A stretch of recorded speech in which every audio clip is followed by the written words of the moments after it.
kod geche maonge number plate kaachiel kod tiyo kod geche man kod number plate mag miriambo. The authority has observed an emerging trend whereby NPS officers during their operation conceal their identities, use and mark cars, distort vehicle number plates. Alake wacho ni kweth mar obila gi ne ochako tich e kinde ng'anyo mag rowere mag Gen Z, kendo gin ema ichich kodgi ni gisebedo ka gindhiyo jopiny. There are instances which we have been able to establish that the special units we've been able to confirm. For example, not necessarily death, where a kidnap has happened or alleged kidnapping has happened, and we've been able to investigate, and clearly from investigation is pointing to the special units. When a person is taken to court and then a person is abducted from that court, I mean, where are you free? A person is delivered for custody by lawful institutions and then it disappears from there. It's very scary. And Anancio, let me tell you, we know some of these Kenyans here. A boy like this Denzel Omondi is the son of my aunt. I was so aggrieved I could not even attend his burial. I'm the one who took him to St. Joseph's School, Ramogi, where I studied myself. So really, go beyond your duty and come back to us when we engage like now. We've left every other thing because you are a critical body. Come back to us with Article 95, Sub-Article 5. Halake onyiso komitino ni duol mar IPOA pod manyo ji auchiel ma pod yorgi ok ong'ere bang' lal wach ma okwed kod duol mochung'ne kedo ratich oganda e pacho kae KNHCR. Kaluwore gi duol mar KNHCR, ji maromo 71 oselal e bwo dweche 4 mokalo ka ji maromo 26 pok ong'e ndachgi nyaka sani. IPOA is pursuing 6 victims, investigation into 6 victims who are still missing, 2 victims found dead, and 20 victims found alive. Observed an unprecedented spate of abductions during the period under review, and we have recorded 71 that are verifiable. And Chair, we shall give the names and the circumstances around them. Chair, I want to highlight that out of the 71, 26 are still missing. 26 are still missing. Duol mar KNHCR dwaro mondo od buro luong jatend migawo mar arita kaachiel kod ogai mar obila mondo ochiw ler malong'o e wi obila majendeke matiyo ataro mar chik. We even have their names just like you have them. It is surprising that the Office of the Director of Public Prosecutions has not prosecuted anybody to date. The National Police Service should take immediate disciplinary actions. Duol mar IPOA dhi duogo kendo e nyim komitino mar chiwo ler e wi obila mitudo kod lal mag jopiny. E kinde ni malal mag jopiny osebedo ka medore e pacho kae chakre e kinde ng'anyo mag rowere mag Gen Z, duol mochung'ne ng'iyo tije mag obila IPOA kod mano mochung'ne ng'iyo ratich oganda KNHCR tudo lal makamago kod kweth moyiedhi mar obila. Chris Oino, Ramogi TV, Parliament Buildings, Nairobi. Apisas mago kwach kich ondhiyo achich machielo maitudo gi nek magalagala mar apisa kambi mar Wells Fargo Willis Ayeko. Ayeko nokwanye ringre ne tarik 23 dwe mar 10 e gwenge ma Nyamninia e kaunti ma Siaya. Jafambo marwa Efi Nyakidi nigi mathoth.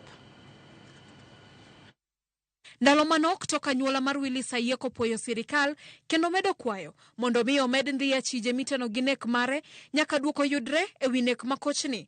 Apisas mago kwach kich e boma ma Kisumu ochako ndhiyo achich machielo. You have stood with us all this time. I don't want to speak. Having been brought in a Christian family, we will accept.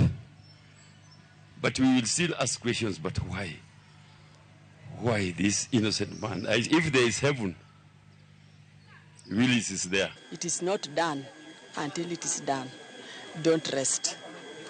Fight it. Kaluwore gi obila, achijno moyanga nyinge kaka Frederick Otieno Mondi en jariemb apiko kendo ema noting'o achich maduong' Victor Ouma Okoth mong'ere ahinya kaka Cisco kendo tere kama noteke Ayieko. Cisco yangore ni nogolo omenda moingo shillings 100,000 e simb Willis kokalo kuom bengi mar mbui kama bang'e nokombo ot manyien e gwenge ma Dandora Phase 4 kama nondhiye kod obila kachiel kod nyiewo gige ot manyien. Ringre Ayieko nokwanye gwenge manyamninia sub-county Mayala tok kane ochwal lipot mar lal mare kochakore tarik 18 dwe mar 10 higani. Kochopo sani, achich ariyo osewito ngimagi tok rakruok kindgi kod obila ka Cisco to pod odine tesend obila. Magi timore e kinde ma obila pod dhi nyime gi timo nonro matut mar fwenyo gino manomiyo nega Ayieko e yo magalagala. Efinyakidi, Ramogi TV, Nairobi. Jodito mawuok e sectors ma opogore dwaro mondo onywak lwedo e kedo kod midhiero mar nek mar joma mine mamedore pacho kae. Magi gidwaro ni otim kokalo puonjo oganda e weche bero ng'iyo e kind chwech duto. Ka bende gidwaro ni kanisa oyie joma odak owere kaponi dak obedo gi lwenje mag kit chwech. Jafwambo marwa Cynthia Onyango miyo waler. Kata obed mana chiel, ok en mana kwan to ngima miyo ma olal kokalo e lwenje mag kit chwech. Kwan makoro kelo luoro mathoth kendo buogo dongruok mar anyuola ka gisani to onenore mathiro uchumi ma pacho ka wach mokelo buok e chuny jotelo kod jochiw thieth. We attend to more than 4,000 survivors every month of violence. But you see, when the 97 die, and that's not a small number, but there are very many others out there who are maimed, many others that are unreported. Ywak osebedoe ni okenge moromo kendo manyalo konyo e kinde malach okosemi maino. Wach mane oketo sirikal opara manyime donjore mapiyo kendo tieko midhiero mar nek mar joma mine. We recognize the urgent need to establish and improve support systems, including shelters, counseling services, and legal assistance for victims of violence. A collective commitment was made to enhance community outreach programs aimed at changing harmful cultural norms and promoting gender equality. Jagoro mongirore e migao mar chwech kod jiwo tend joma mine Anwa Ng'ombe ka oloso e lo jotelo manyoyworo e romono owacho ni romo margi oyango dwaro mar chuogo chike marito chwech kaachiel kod chiwo arita makare ne jogo ma oketh ratichgi e kind sir mamoko. The stakeholders emphasize the need for robust legislation that not only punishes offenders but also protects victims and survivors of gender-based violence. Nek mar joma mine kod lwenje mag kit chwech bende ne oyangi ni kelo midhiero mathoth e uchumi ma pacho kae. The businesses need to realize the economic burden of gender violence, the non-productivity even by the time we are getting to femicide. The femicide, which is very, very high, one is too many. But when you look at the pyramid, is actually the iceberg is huge. Moses Kuria ma en jachiw paro ne sirikal e weche mag ohala olero ni dwaro nitiere mar keto twak kinde duto kaka yo mar puonjo oganda weche lwenje mag udi ka jalupo gai mar obila Eliud Lagat to chiwo siem ne achije mag nek makamago. We are not only going to be talking about violence and femicide, only when some cases occur, then we go quiet until the next, sad loss of life. Criminal cases that are not going to be acceptable in our society. And crime is a crime. From where we sit as the National Police Service, the many cases that we've been reported, there are over 90 cases that have been reported are actively under investigation. Kaka okang' mar loso winjruok kendo kelo ng'iyo malong'o, jotelo gi ochiwo ote moyiedhi ne joma chuo. I want to talk to all the men as a fellow man. Violence is not a weapon of power. You do not become more powerful than because you are violent. If you get someone who gets power from being violent, it's actually an inferiority complex. All the assistant chiefs, all the Nyumba Kumi, they will be held responsible for cases of gender violence that happen within their jurisdiction because everybody must play their responsibility. To all men, treat every woman the way you'd like another man to treat your mother. Cynthia Onyango, Ramogi TV, Nairobi. E kinde ma penj mar klas 12 manochakore chieng' wuok tich dhi nyime pachoka, jatatije maduong' e duol mochung' ne penj pachoka ne ka David Njengere oyango ni gibiro kawo okang' mager ne ng'ata mibiro yudi ka kwalo penj mar KCSE ma higani. Mae timore e sama apisa moko aboro omake kaunti ma Homa Bay ka itudogi kod kuo mar penj. Millicent Adhiambo miyo waler mathoth. Jatelo no noloso e kaunti ma Murang'a e seche mane otelo ne chenro mar pogo tese mag penj odiochieng' mar 2 kawuono nyaka ne KCSE chakre. Njengero yango ni jokanyo mochung' ne kedo gi kuo penj obedo akicha mar neno ni onge chochni mora mora mabiro bedo kinde penj maigani kolero chike moketi mar neno ni chenro mar timo penj odhi kare. What we want to emphasize for the good conduct of the examinations is that the rules are very, very simple.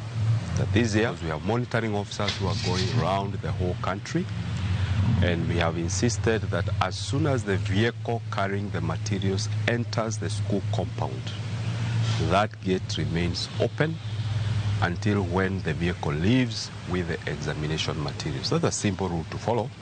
And we want to appeal to all the center managers to make sure there is 100% compliance. Maetimore esama obila e kaunti ma Homa Bay omako jopuonja boro mag skund sekondar ma Pala Masogo e kar chung'od bura ma Homa Bay town ka itudogi kod kuo mar penj. Jalup komanda mar obila e sub county ma Homa Bay town Emmanuel Kiplagat yango ni jopuonjgo ma oting'o jatend center ma itime penjgo, jorit penj kod jopuonj ma ondik gi board mar skund no ne ondhie kinde mane gidhi nyime gigolo kopi mar otese penj mar chemistry. An incident which occurred yesterday concerning malpractices in Pala Masongo Secondary School, whereby some teachers were found photocopying exam paper, chemistry.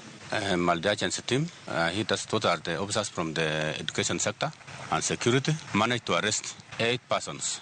Kiplagat olero ni jopuonjgo mani ondhi odhiambo manyoro ibitere doho bang' ka obila osetieko timo nonro mage ka okoni migawo mar somo ne osetero jorit penj manyien e skundno kendo jopuonjre dhi nyime gi timo penj margi. The center manager, invigilators and POG teachers. Exhibits have been taken. All the eight persons are in custody here at Homa Bay, and investigation is going on. Kamano bende odiochieng' manyoro e kinde mane penjo chakore achije moko ariyo manyo wuondore ni gin jopuonjre e kaunti ma Kilifi kod Nairobi bende ne omaki.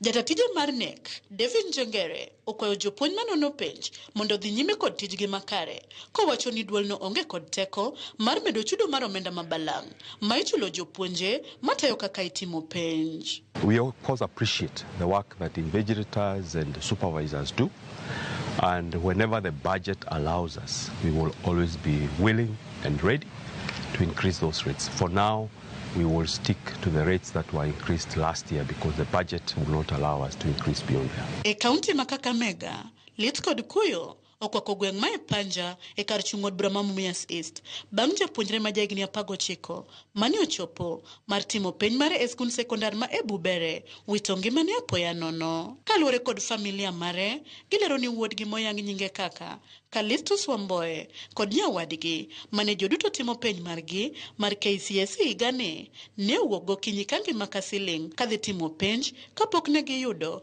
wach ma ochuoyo chunygi mar tho wuodgi.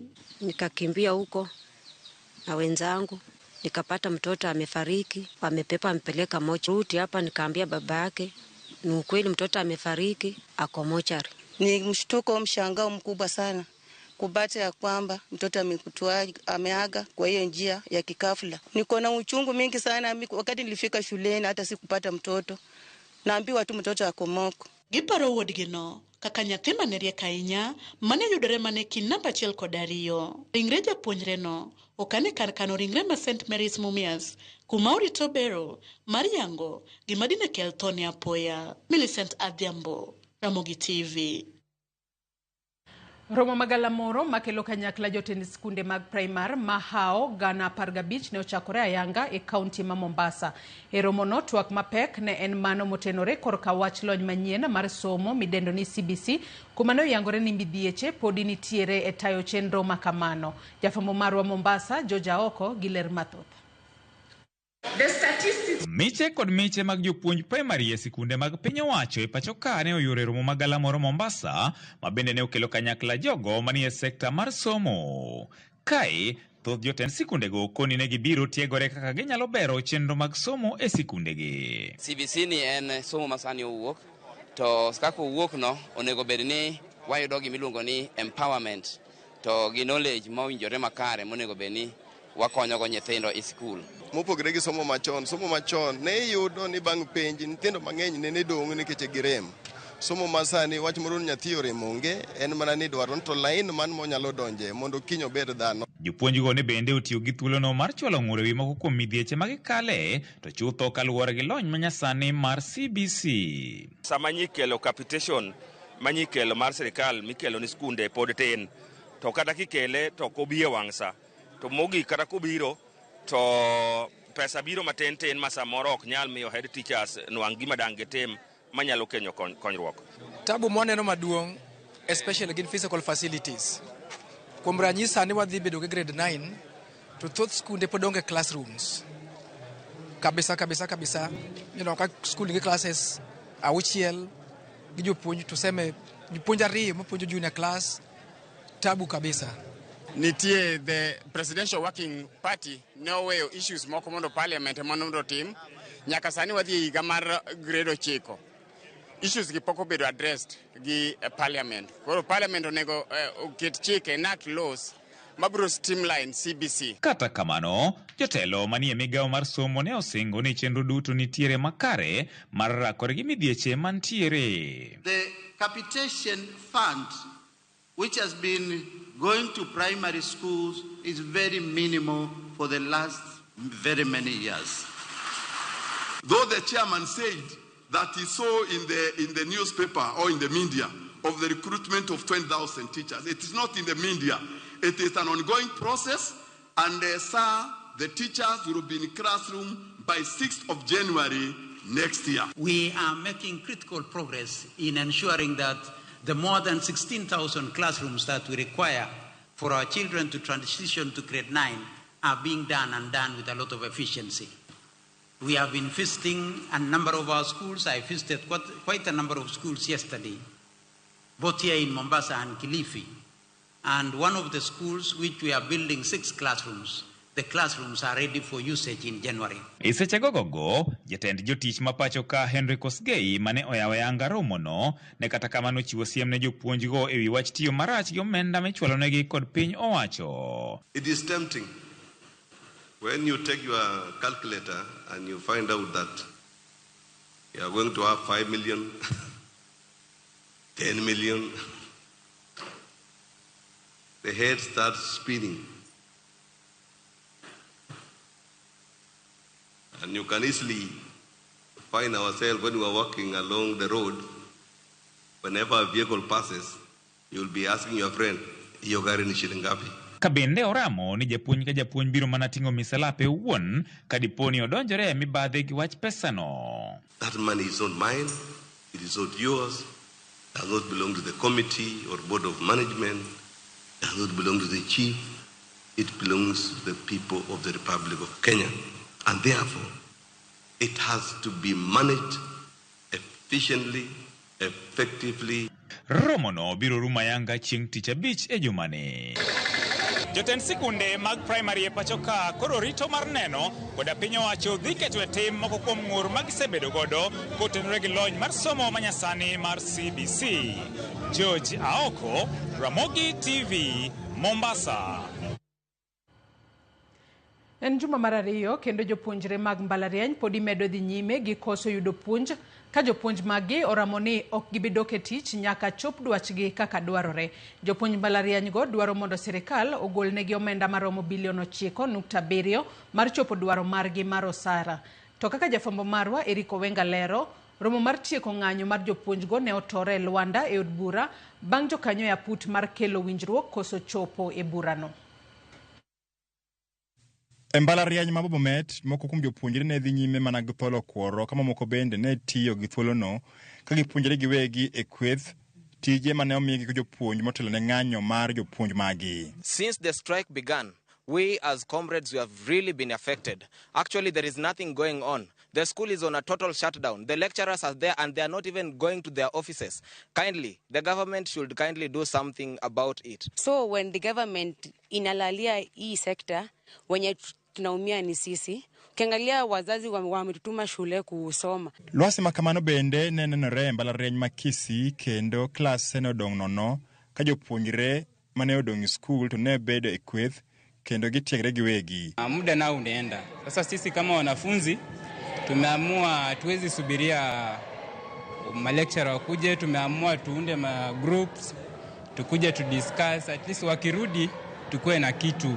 We are so idle, like unapata mtu ako kwa nyumba hana kitu ya kufanya, maybe hana food. Yeah, sa iko boring. Ng'any mar jopuonj no owegi kendo koro gichung' mana ka gidiedo ka gikia kaka gichaki. Podi ok opuonji kuom thuolo maheo jumbe 2 kendo gin kod luoro ni gidhi wito thuolo mang'eny. En midhier manomiyo weche omuoche bunge e kamati mochung'ne yore mag somo kae tenderruok mar jopuonj nong'iso mirima ka giwacho ni piny owacho osebedo ka tugo kodgi kinde ka kinde kendo ok gidewo winjruok mane giketo kodgi tarik 26 dwe mar 9 higani. I think we should rule that we have the council here, council members here, because the vice chancellors are employees of the council. They will have no authority over the other workers. So I'm in concurrence with my colleagues, and I think we should rule that we have the council here, not represented by vice chancellors. The purpose of this discussion is actually to bring an amicable solution. And why we are doing that is to, as members, as representatives of Kenyans, the students who are affected, the parents, and the general public, and the malice that is going on in the universities, is really affecting everyone. There were items that were supposed to be negotiated within 1 month, from 1st of October to 31st of October. IPCCF and the Interministerial Committee deliberately rolled the days until 1 month elapsed. And to date, we have not negotiated the items in clause 8, and the time has expired. Edward mar tieko ywarogno, riwruok mar UASU kod jokanyo aput mane geto tieko ywarogno nokoso chopo winjruok e omenda maromo bilion 4.3 mane onego bed ni konyo chopo dwaro mar jopuonjgo, ka UASU noramo ni piny owacho onego chiwnegi bilion 9.7. One of the challenges is the introduction of 4.3 billion, which is not in the return to work formula. In the return to work formula, Honorable Chair, we are talking about figures. There is no mention of a global figure. So we were surprised when now they are telling us what the government has offered is 4.3. Let us try to fit it. I want to say whether you fit it like what, it cannot conform to the terms and provisions of the return to work formula. Tungni kod koso winjruok e kamatino no chuno ke jakom mar kamatino ng'ukoromo nyaka juma nyien. Eric Owenga, Ramogi TV, Nairobi.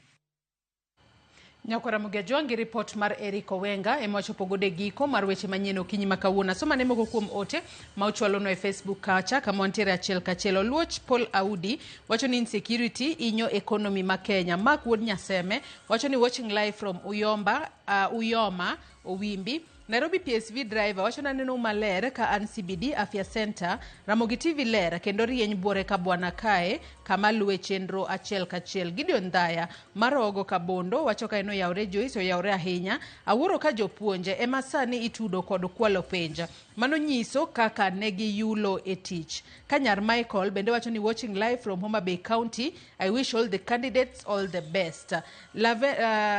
Lavrenti Lavo bende wacho ni watching from Migori all the best to St. Joseph School Bongu. Nyako Ramogi Ajwangi erokamano ahinya kuom medo kete e Ramogi TV e kinde modhi mbele kod chenro marwa mar okinyi makawuono. Akaw mana yweyo madundo gi sani bang'e to Cleophas Oluoch biro bedo katai e nonro mar gazet. Kik idhi mabor.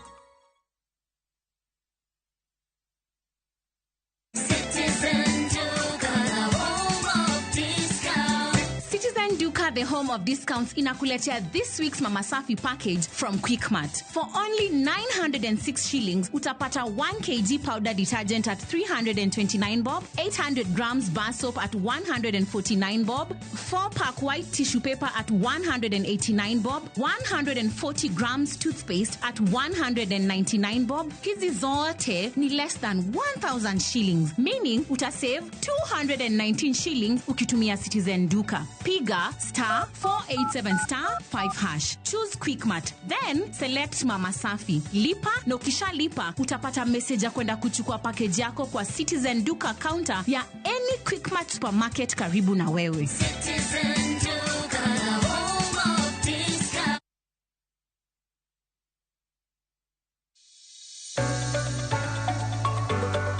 E piny kae, tije magandika medo bedo manok kendo e okang' mamalo. Dhano koro manyo yore manyien mag tiyo gi nyalo magin godo mondo giyud omenda maginyalo konyore godo e ngimagi mapile.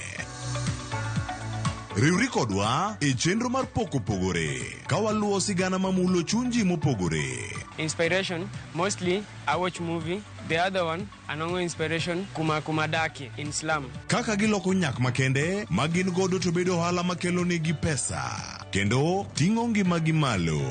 Inyalo tiye kambi, iwuoni tiyo matek to msara en mana macha. Poko pogore. Tich Ang'wen ka Tich Ang'wen, saa 2:30 okinyi, mana e Ramogi TV. Kick by.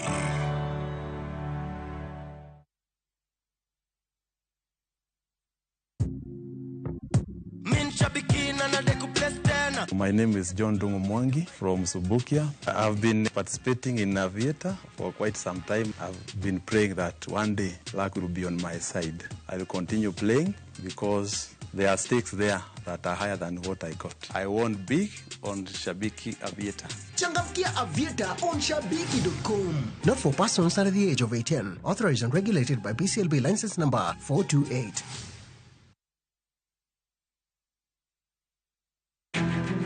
Wakelo ni chenro mar ohala kod lony gi dongruok mopogore opogore. Ohand kinyosi nigi pesa kitimo gima dwarore. Weche makende moa kuom jogo makelo lokruok e ngima dhano. Ohala ber nikech ohala puonji managerial skills. Lek ma in go iriembe mineni gigo chopo. Chakre gi jogo mane ochako ohala manyien. Kalure gi kaka nachako gi kuma achope. Ohala ni en ohala maber. Nyaka jotelo molony e timo ohala. Akwayo jodala wate odogi ohala. Ne pek mane gikalie. Pod waonge uhuru mar ohala. Loch mane giyudo kod kinda mane gitimo e manyo gik mabeyo beyo. Ka johala ok nyal chako project ka ionge gi market. Tudri gi Cleophas Oluoch e ohala gi mwandu. Tich Ang'wen ka Tich Ang'wen, chakre saa 1:45 otieno. Habibi, twende Dubai na View Travel. Relax na Dao cruise along the Dubai Creek. Enjoy an exciting half-day city tour, a desert safari with a barbecue dinner. Now, uji treat to a shopping spree at the Dubai malls. All this and more in 5 days, starting from $680 per person sharing. Book now and lipa pole pole. Angukia deals motomoto na View Travel. Visit viewtravel.com, call or WhatsApp 0703-254-254. View Travel. Dream, explore, discover.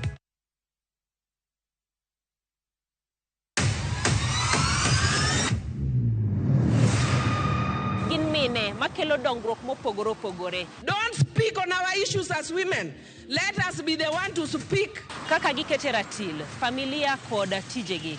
People's power! People's power! Magitimo gisiso kod lony. As the woman representative of Homa Bay County, this nation is hungry and there is no question about it. Minegi nietelo.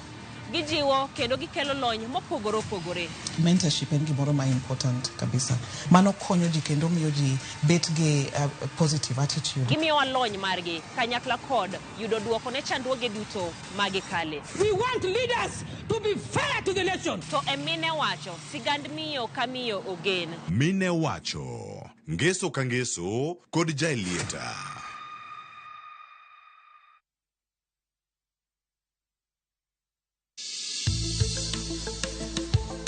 Ngimawa en gima duong' moloyo. Onego bed ni wang'eyo kaka wadak, korka chiemo, exercise, nindo maber. Wakelo ni achiel kachiel lakteche man gi lony mararieya e weche ngima dhano. Kik wa discriminate ne joma nigi ndulume to tikwa pandgi. Ng'eyo en teko. To kodok korka ngima mar del, bedo gi ng'eyo nyalo kelo lokruok maduong'. Wacho ni kendo Ruth pile ni e penj laktar kaindi chiemo watiyo godo mondo wageng' tuoche. Wabiro wuoyo gi ji e yo mabiro mulo chunyi kendo miyo pachi yawre. Obwongo gi del gin ga gigo motimre nade moriwore.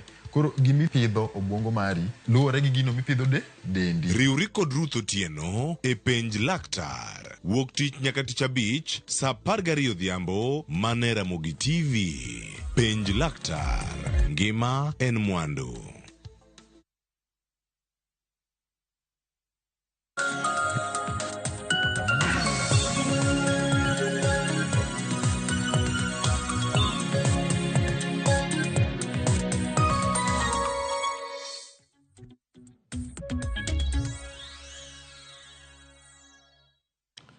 Nyakoro moge joang' machiegni mantiere kar kae nonro mag gazet chako sanengino mar ni chiewo makare odiochieng' ma kawuono ma ombulu gore kweno dhi mbele e pinyno mar Amerka kanyo kama ntiere kar ka kawaluwo ni achiel kachiel. Nyakoro moge joang' maber ni kod ng'eyo ni kanyo to gichal nade mago gik matimore e alwora magwa mag piny Kenya kod matimore e pinje maoko machiegni. Bed koda kanyaka giko nyinga Cleophas Oluoch jakisumu kanyakwar mokiewo nyaka sango tan ka kod Ansel Oyango. Ansel oyawre chiwna Achiel maber Cleo. Ruoth orita ka weche thoth ka eri koth be ochwe ka koro omedo koyo okelo koyo Nairobi ka kata kamano en koyo ma wasebedo kwa gombo nikech piny osebedo maliet buru bosebedo jokor kor lwasi be oselieko mano ni koth dhi bedo dwe mar 11 ka 12 onego chak dwe mar 10 tero leo odhi goyo gwenge ma Kaluo mantie alwora ma Nam Lolwe Nairobi mano ho mar Okak kod gwenge mamoko. Koro en ni kwan mane gigoyo kata koro mane gichop goyo ochopo kare. Chal ma kor lwasi to osebedo ka lokore chon ne wang'e ni Disemba en kinde Disemba January en kinde ma koth ne onge kata kamano tinde waneno ka koth nitie. Buru be oseneno ka rakruok ma piny Amerika ombulu ma Amerika be dhi nyime ka Trump gi Kamala osebedo ka gima kisungu wacho ni neck to neck. Yua gin ka gi tag of war moro ka e polls ka makoro warito wabona ni bobedo nade. Raila be waneno ka oseform team moro ka manigi diplomat strategist mage joma odwa nokonye campaign ne mogik mar AUC chairman molap dhoge ndong ne. Wan gi weche mag SHA, wan gi Ruto Edek ka monego oyier godo interior jatend migao makoro nodong' nono lemo mar odong' nono kane Kindiki nodhi obedo jalupne gi weche mamoko. The Standard oketo ka wach abduction gi wach ma bottom up model be ni giketo ka struggle weche thoth. Nakoro mo joma no kama gintie kar ka oranga ne ite mokwongo gazet mar Daily Nation kai kama wacho kanyo ni America's Choice en nga tiere jalup jatend piny ma Amerika masani kod jatend piny machon mano ma Amerika mano Kamala Harris kachel kodaka Donald Trump. En yiero mantiere kar ka nochako ka en ng'wech mantiere kin Joe Biden kachel kodaka Donald Trump duogo lokre mbele kanyo ka inene kaka ochung' kendo Kamala Harris ema koro orakore kod Donald Trump nyaka e dakika mogika mantiere kar kae. Ikono ka nitiere chenro mopogore opogore matimore mantiere e pinyno mar Amerika nyaka sani. Nitie pichni ma ondhi yudo thuolo maneno kata mar mbui kaka ombulu osebedo kacha ka igoyo. To sigana ma kama Ansel omiye pekare e ite no mano mar ariyo kanyo ka ng'iyudo thuolo odhi yudo thuolo kanyo mar range e ite mar ariyo kanyo kama sigana nitiere e ite mar adek bende kama nitiere kipenjo kanyo ni to kadipono yier Harris kata Trump wacho ni en tiende ang'o ne jogo man machiegni kodgi mano sigana mantiere kar kachiel kachiel. Tang'ini kang warange wadani warangane map no kaka chal mano kaka kit ombulu mosego kanyo wakalo e mbui no adhi kalo e mbui no mano mar CNN mano kama dhi bedo kanyo ka warangi ane kar kani to yiero ma kamae kama entiere achiel kachiel mano kama warango yiero mar jatend piny mano wacho ni presidential results kama gintiere nyaka sani nyaka Ramogi Jwang. Nitiere sa mabende wach kanye Ansel next polls iloro kata go ombulu mabiro kendo kama odong' kacho odong' madakika 17 kende to ilore. Mano isi dhi lore sa 5 mano mar otieno e pinyno mar Amerika. Ing'eni sani to wantiere ka sa oseromo ka sa 12 gi dakika 43 kocha teno oko koro gichomo sa 5 otieno mane samo dhi bedo kacha ka ilore go ombulu ma kamano e dakika 16 mabiro. To kata kamano nitiere kwan man malo kae wanyayudo thuolo mar nenogi magi e kaka jopiem gi chal nyaka Ramogi Jwang nyaka sani. Ang'eni kaka inyalo nene TV mari achiel kachiel ma Kamala Harris mano kama entiere kanyo malo kod nyaka sani miyo wacho ni ombulu ma jo Democrat mosego kanyo mano mag popular votes kachiel koda ka mag jo Republican. Kamala Harris ni kodgi 91, Donald Trump osechopo 207 mano kama entiere kacha. Atamalo 52.3 mano ma Donald Trump gimedo donjo e kinde mwalose kachiel kwan go lokre achiel kachiel e yamo kanyo. Giduto mosego ombulu ne Donald Trump ino kanyo oseromo 47,000 mano 47,390,390 kamara Kamala Harris poni kanyo omedo idho maromo mano milion 41. Nitie kwan moko bende mapontiere kar kae Ansel. Weche to thoth ka map ni kaka nene nitie gima iluonga ni legend moket piny kanyo ero. Waneno kanyo ka ma blue kanyo mini mago kuonde ma Harris lide, kuonde ma red gin kuonde ma Trump lide, kuonde ma red but nigi stripes mago kuonde ma pod nyalo bedo flipped, kuonde ma gray mano matiende ni ombulu poko ochak kwano. Alafu kae to nitiere kuonde ma gray gi dotted ma en kamoro achiel kanyo ma koro inyisowa kanyo ni mano kuma koro oselor goyo ombulu. E dakika matin ne 15 sani koro aparo onego bed ni iloro ombulu kuonde migoyo ombulu duto makoro kuonde ma gin gray go mago kuonde ma pod igeno ni ombulu pod igoye ma pok oloro ombulu kuondego. Mano West Coast wang'e ni West Coast kocha time gi opogore ga gi East Coast. America ng'e ni duong' omako continent mangima makore momiyo time opogore. America kintiere nyaka ipenjri ni in kon mane, ok ochal ka Kenya ma saa 2 Kisumu kata in Nairobi. America kin East Coast inyayudo ka time zone ma East Coast opogore gi ma West Coast. Koro mane momiyo nitiere kuonde moko ma pok ombulu pok ochako donje, kwan mar ombulu pok ochako donje but kata mokoro nitiere ma osetiego ombulu ma kata kwen osetieki ma waneno ka koro Trump osekwalo ng'wech en gi 207, Kamala Harris nigi 91. Tiwacho ni mondo win popular vote nyaka ibed gi 270 kuonde ma gwenge monego bed ni iseyombe. Makoro Trump aneno ka idho piyo ne en below 200 to oseidho last time ang'ia dakika moko matin to aneno ka oseidho makoro Kamala boy idho en be ne en 80 something but aneno ka koro oseidho en be kata kamano en to idho mos makoro wane ni bro bedo nade. Waneno ka Kamala kuonde kaka New York en emo lead kamano mage gwenge mantiere kar ka wanyamana neno gi kuom ranyisi mano ka wantiere kar ka warangane ma New York ka mondo wane kanyo kama nitiere Kamala Harris kanyo yudo atamalo 57 mano ombulu maromo 3 milion mano kama nitiere.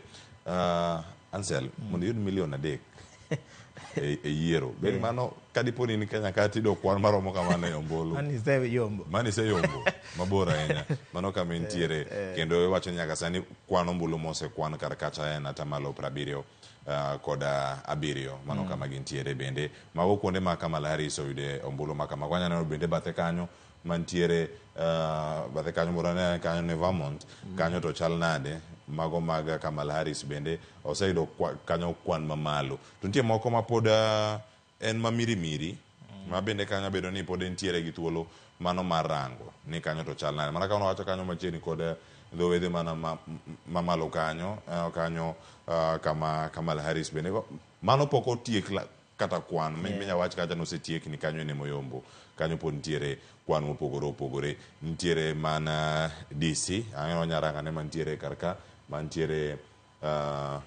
mana piny kar kanyo mano ka wanyalo yude kata mana malo kanyo mondo ne ni gichal nade Ansel nyamiyo kwan makano kanyo wan gi Massachusetts kanyo Kamala Harris waneno kayombe waneno ka Kamala Harris korka West Coast koni opek West Coast koni ene mo lead waneno ka Massachusetts kanyo waneno ka oket jok ma nyerakore ji ang'wen kanyo mopogore opogore Kamala Harris wan gi lead gi 59.9% main almost 60% kanyo to kendo aneno ka population ok ng'eny ahinya nikech aneno ka kata ng'at mosechopo milion achiel ema onge Donald Trump luwe kanyo gi atamalo molo 30 kae to joma luwe ji ariyo ma be lero kodego aneno ka pod oyudo 0-0 kanyo matiende ni ombulu pok oling' negi malong'o ma kaeri America to ng'eni competition en ga 2 horse race ma apane model ma kata Kenya wakabo osekawo Kenya wakabe wan ga gi joma lero mathoth kata kamano ji ariyo kende mwaneno ka ombulu thoth ombulu igonegi kamano to nitie kuonde moko bende ma Donald Trump bedo kanyo ka okawo gi ahinya wanyaranga ne kuonde mar okwere gi nyakwara mogo jonko mar okwere go magi kama entiere ka Montana entie malo kanyo kod atamalo 60 kod 5 gi wiye entiere kata North Dakota kama entiere kanyo kod moyo atamalo 60 kod 9 entiere kanyo mamoko bende ma pod Donald Trump ni e nyime ta nyaka miro kama owe gi kwan mamalo ahinya wacho ni kende atamalo 60 Kamala Harris ntiere kod atamalo matine kata 30 kaka South Dakota kod North Dakota waseno kacha en kod atamalo moyo 60 kod 5 giduto kama gintiere kanyo ka gidhi nyugo machielo mamoko bende pod nyaneno karka gin kwan mamoko bende pok obedo updated nyaneno kanyo pod gin nono to gin kwan ma pod ntiere kanyo achiel kachiel koro kaka Utah kanyo aneno ka pok oket kwan moro amora ma koro paro ni mago gwenge ma inyalo kata ni kata na statistics nyiso ni Trump lead koro en gima gi preempt ka gineno ni ng'ani nyalo lead kae nikech kata kwan pok odonjo kanyo ero ma ng'ato pod ni 0 kanyo but en geno ne jolup Trump ni mago gwenge modhi yombe Central America aneno ka kanyo Trump pek kata kamano Kamala nigi areas achiel mongelore makoro wabro nena ni ka koro kwan osebedo malong'o e gwengego wadhi ane gwenge kaka New England kanyo ero wane ane weche mag New England kanyo ka ochalo nana wanyaranga man bathe kani man malo kae Colorado aneno ka Kamala pod ema ni nyime Donald Trump bire thuolo mar ariyo Nebraska wan godo kanyo ero Donald Trump ema lead kanyo gi 51% wan gi Kansas City be wan godo kanyo ero wan gi Iowa ma kanyo Trump ema lead machielo wan gi Missouri be waneno kanyo ka Trump ema pod lead kanyo jomoko gi to gin ne gibira participate kata Kentucky ino kanyo ka Trump ni kod atamalo moyo 60 koda Louisiana be waneno ka Trump ema pod lead kanyo bende samoro Ansel ng'anyo pende ni kwani gin mana jochung' ariyo oyo inyaneno ikanyo nyakora moge jwang wacho ni kama yudo ombulu ka yudo kwan eko kiketi karka kionge kwan bende inyado ka ionge karkae Kennedy Jr. nyado ni kanyo onge gimoyude mi onge kae kosentiere kanyo kiti kumoro te dhi yude ka entiere keno oluwo mana Kamala Harris kadi poni Kamala Harris en namba 3 kuom ranyisi wanyaranga ne kata ka en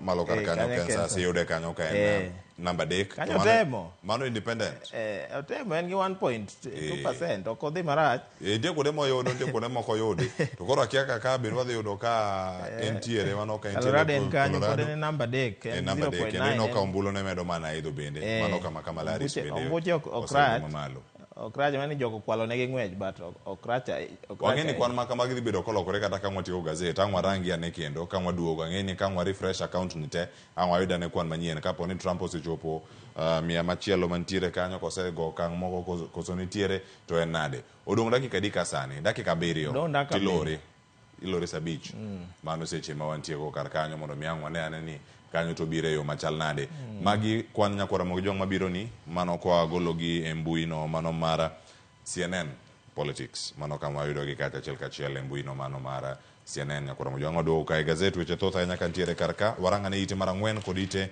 mara abich ero kama ntiere karka en wich bar moro machak donjo karka ngama dhi kaw kar kithure kindiki ayo no kawe yor ko jolo kod Musalem Davadi eni koro ngama dhi kawe lemo no mar jaten migao mano ite mara ngwen gazet mara Daily Nation kayo wacho ni Ruto's headache in filling vacant interior docket nyoro Musalem Davadi oromo kod Raymond Omolo men jagoro mugiro e migao no kendo ne gitwak ni girango chenro mage mano chaki e migao no madhi nyime e kod duto mapachoka Ruto to jatend piny Kenya Daktari William Ruto to wich bar pod ni kuome ka wang'e ni jothicho jalup ne oko kalure gi weche man yande nitiere mosebedo makata nyocho ywak e wang' jowi ka ni osebedo lonely presidency ne osebedo lonely kanyo ka jalup ne nchok support e malong'o koro ncho omiyo Kindiki lemo no kata kamano Kindiki koro wuok ma Kindiki okelo omiyo okelo fuok e migao mar arita ma iye kata mana interior weche mag interior weche matimore locally kama koro onego bed no yiero ng'ato kanyo to wachore ni weche thoth kama ma achiel kuomgi gik moko onego consider en ni Raila Odinga bo nyingo obedo mentioned ka ni embo dwaro lemo no mondo omi joge kata kamano lemo no wachore ni onego bed ni dhine Mount Kenya to king'iyo cabinet gin gi ji mang'eny ma ng'at miwacho ni inyalo miye ni Ichungwa to iwacho ni shida manyalo bedo ni Ichungwa kodhi obedo cabinet to ombulu onego bed ni goyo ma gweng' area ma Ichungwa ochung'ne makoro mano nyalo miyo jalup jatend piny machon Rigathi Gachagua duoge pap gogo teku moro mano be gima jatend piny ma sani William Ruto temo geng'o ni onego bed ni Gachagua ok duoge politics kik miye thuolo moro amora mar duoge politics liekore be ni en gi paro moro mar chiwo telo aina no mondo dhi gwenge ma North Eastern kocha kata kamano gwenge ma North Eastern kuro biwacho nang'o ni already nitiere NIS jotend NIS kanyo ma bende iwacho no osemi lemo madongo dongo makoro gidwa ni kendo interior bende dhi kono mano en too much power arita mabro dhi North Eastern gi weche mamoko makoro watemo rito mondo wawinjane jo Mount Kenya be temo lobby mondo komno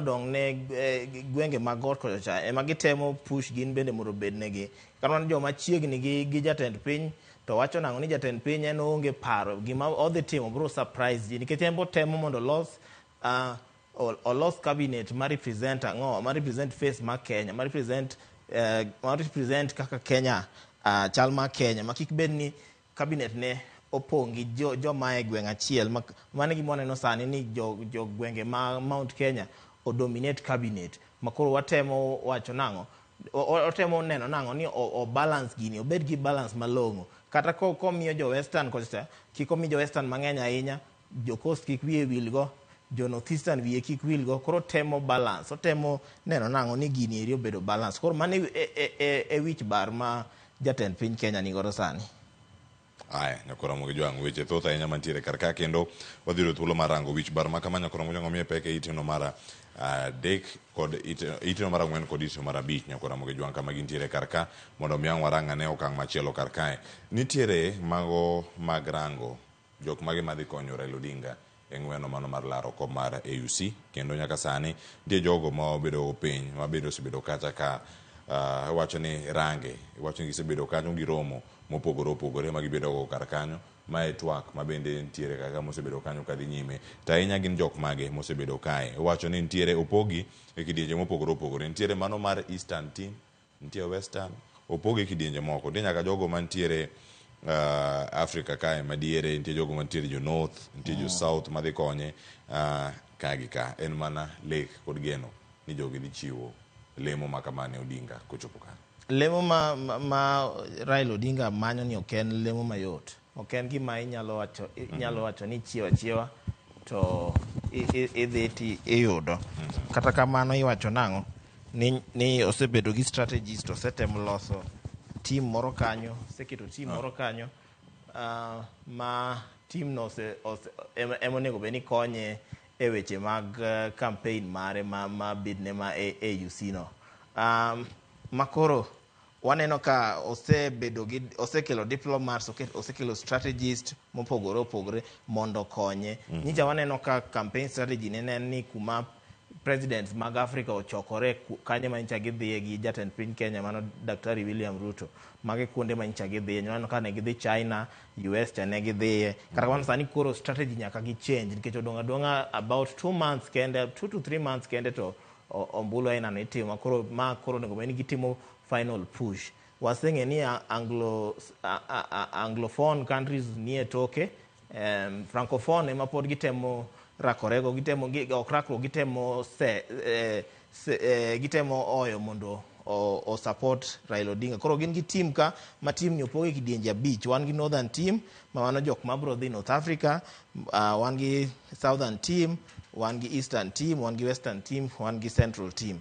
Mana kanyalo somo nyinga a few of them. Northern African nigi diplomats gi strategist motingo Professor Makau Mwagiru, Hassan Khanjenje, wan gi Ambassador Boaz gi mamoko. Southern team nigi Ambassador Anthony Okara, Ambassador Catherine Mwangi gi Professor Chieng.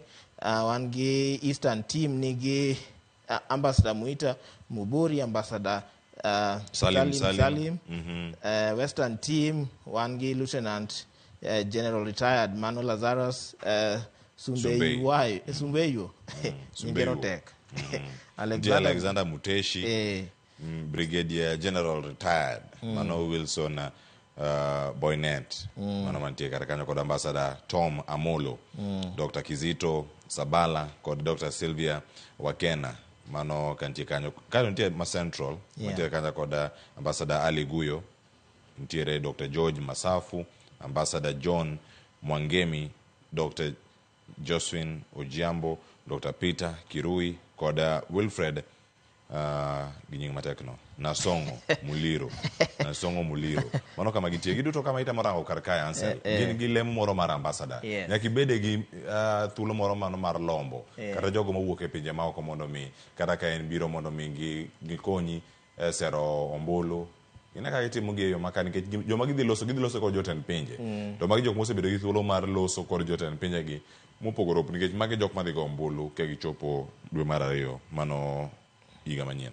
Joma dhi go ombulu tingeno gin jok maloso ga mbui kacha tasane nga ji lose kaka reject ngane weche mathoth. Koro nyaka wang'e ni jok madhi go ombulu gin jotend pinje ma Afrika ema dhi go ombulu kanyo. Makoro jok miyiero nyaka iyier ni kadwa ng'ane ne mondo bikora ng'ama adhi oro mondo dhi omany na ombulu no. Makoro nyaka ibed gi joma samoro osedak kata mane pinjego, kata gisetimo peacekeeping more pinjego, nikech aneno ka former military moko be nika mago be jok madhi konyo nikech gimbe gin gi maling'ling mopogore opogore gi intelligence, ging'ega gi approach ga jotend pinje mopogore opogore gi weche mopogore opogore. Koro mane kaka waneno ka obro bedo. Nyokoro mojang mano ntie kanyo ite no mara auchiel. Ite mara 7 kanyo ntie sigana moro madano warangi. Mano kama wayuda ne kama ntie mokwongo gin joneka kendo jonek mantiere karka giango ni we won't pay a cent more. Jopuonj masani tayo penj pachoka marito penj gi okon gi ka gi jotelo mag jonek ni onge omenda midhi medu kana allowance mani miu chama ne midhi miu kendo mane mudhi bedo gono nyaka mutieki. Iwacho ni kanyo daily allowance mano mag rango kanyo en siling 10,000 mano mantiere karkacha kendo mane gima union osebedo kacha ka kwayo ni mondo mingi. Wacho gima union osebedo ka kono ok dhi bedo kanyo ka chopo kare. Nitiere moko mantie kacha county ma Wajir kama examination center manager kacha kod kan vigilator kod supervisor duto no mag chieng' wuok tich. Mano kuom gino ma ilieko ni ne gitemo goyo picha.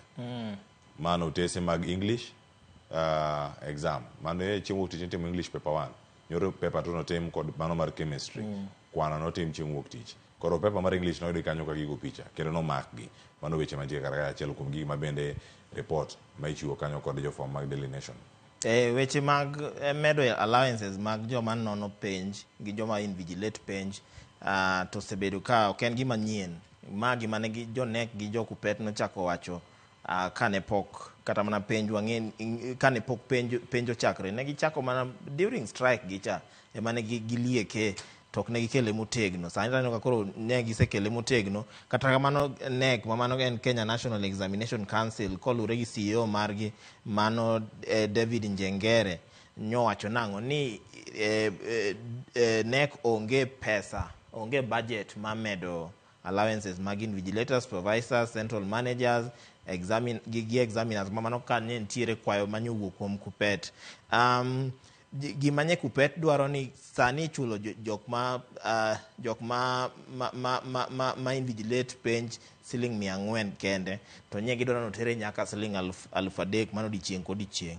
Siling 400 kiketo mano chalo gima ichuli transport kende mano en pesa matin ahinya. Joma supervise penj aneno ka NEC wacho no nego med gi 3,500 mana siling 3,500 kowuok siling 450. Siling 450 en pesa matin ahinya. Mano kata aneno ka en allowance matin ahinya monego NEC one kaka konyo jopuonje ka nikech ma pesa matin ahinya. Allowance ne nego dhi malo. Anyalo pimo kata mana gi weche mag census. Enumerators mag census ok mi pesa machal kamae to magi to joma rito penj ma timore Kenya mangima na koro gimbe onego gibed consider kata koko chopo dwaro ma NEC magine ma Kupet dwaro ni onego tere e level moro mamalo kata ka en 2,000 kata 1,500 moro ok rach ahinya to 450 gi 400 shillings mago pesa matin ahinya ma onego ong'i. Principals bende dwaro allowances magi mondo oter kowuok siling 500 nyaka siling 4,500. Ber chulo ng'ato maber katiyo ni en ni igolo gombo mare be e mibadhi. Mae konyo golo chuny ng'ato e gombo manono mag kechiro ka ng'ato samoro dwa kwalo penj mondo oyud pesa mondo o increase godo allowances mage. Makoro sami ochul gi pesa malong'o ni miyo ng'ato be commitment mare bende dhi malo. Iro ka ng'ato tiyo ni gi chuny oketo chunye te e tijno to siling 400 e piny masani mano kata ka Nairobi kata wang'e ni mano mana transport kende makoro mi makoro kani kata mana allowance no ok nyaka kata mana konyi chulo bills mamoko e ot kochacha. Of course wang'e ni pod ichulo gi sirikal salary margi kaka jofuonje kata kamano allowances gi ananeno kotin ahinya onego medego.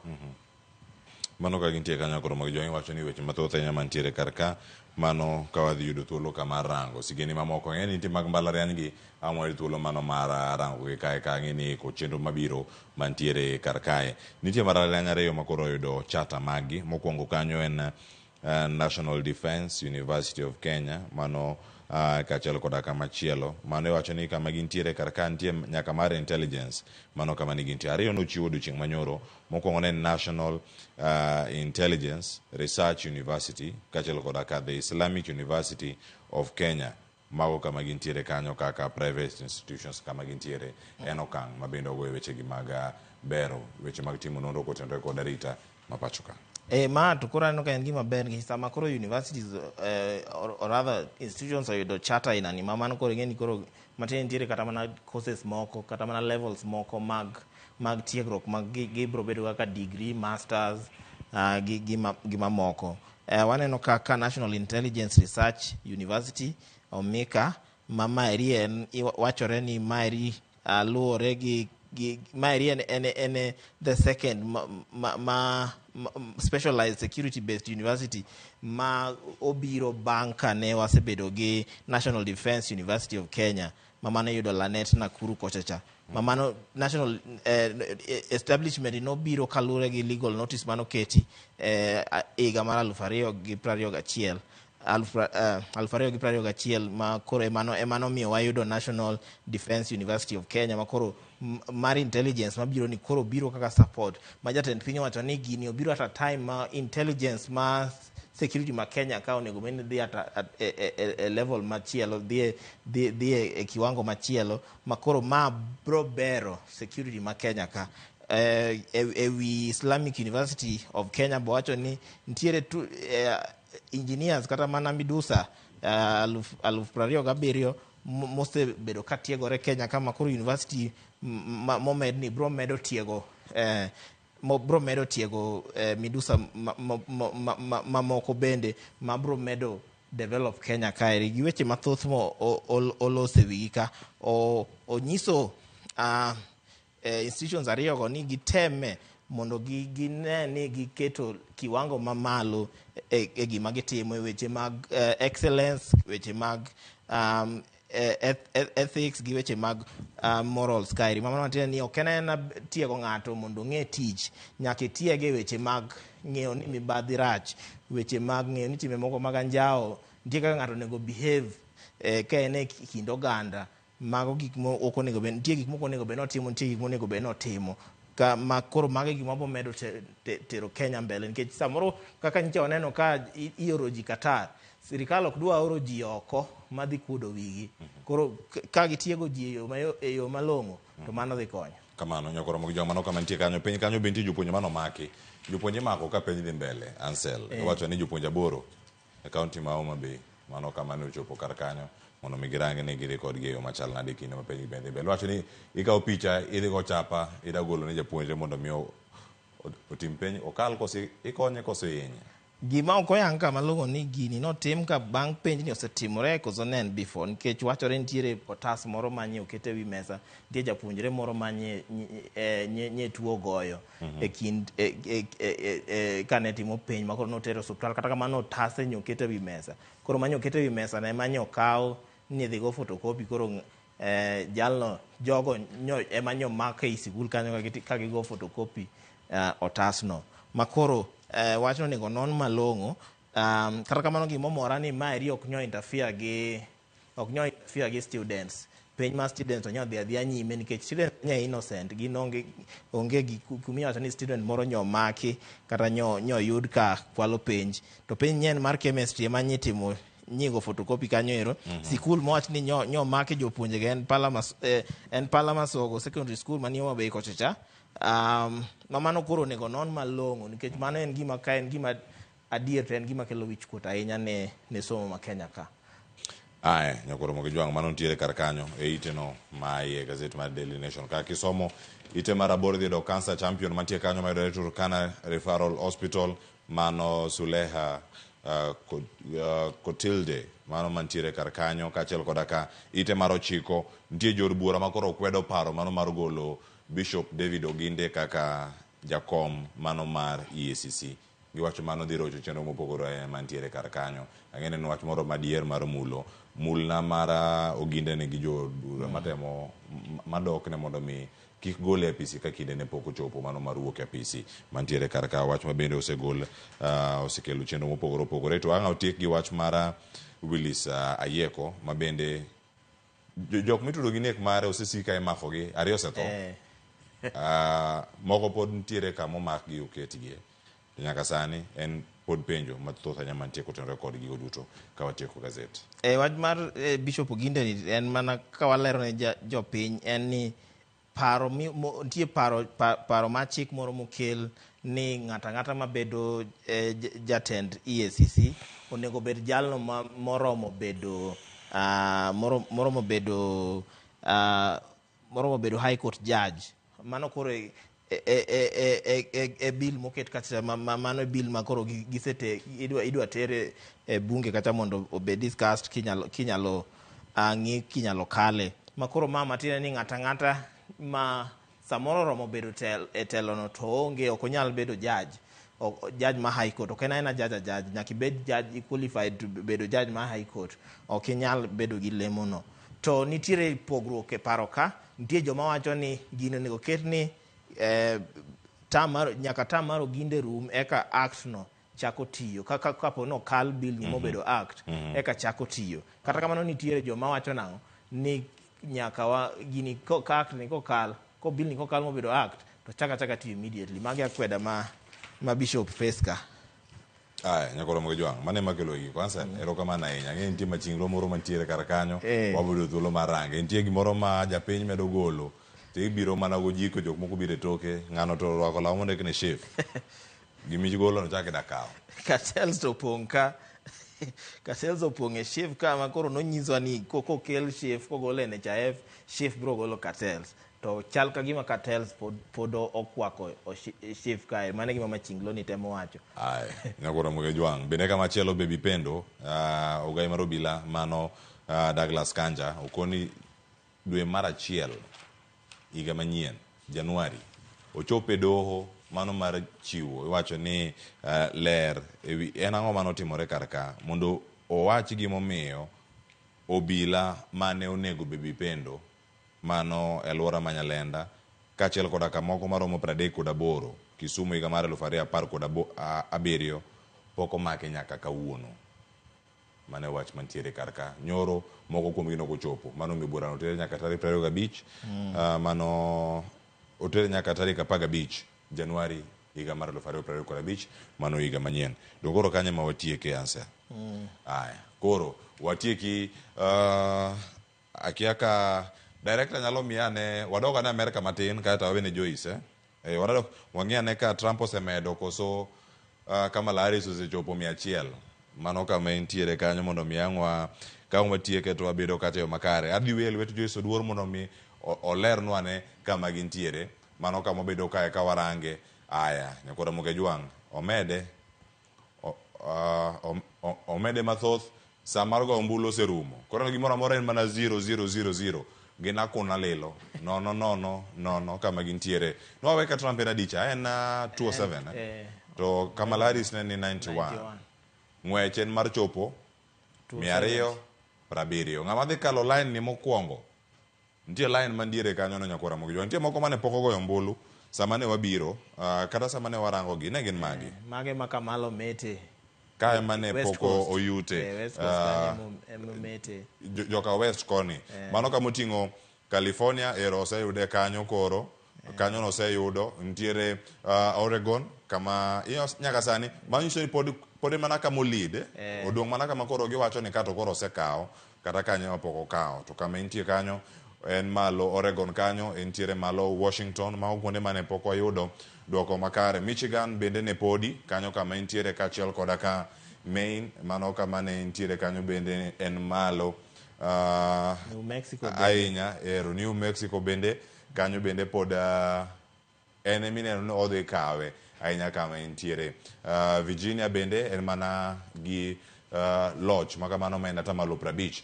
E weche mamoko mapon ntiere kar ka bende nyakora moge jwang ntiere maga Trump mapono no nyabedo ni omedre kata mokete kar kacha ang'ene ang'wayo digane mano mar neno gi ane mano kama entiere kar kanyo mar North Carolina kama Trump bende osebedo kanyo kotelo kuonde mineno mosego tik ka ma okode mosetieko Georgia Trump ni mbele kanyo kod atamalo 50 bende 9.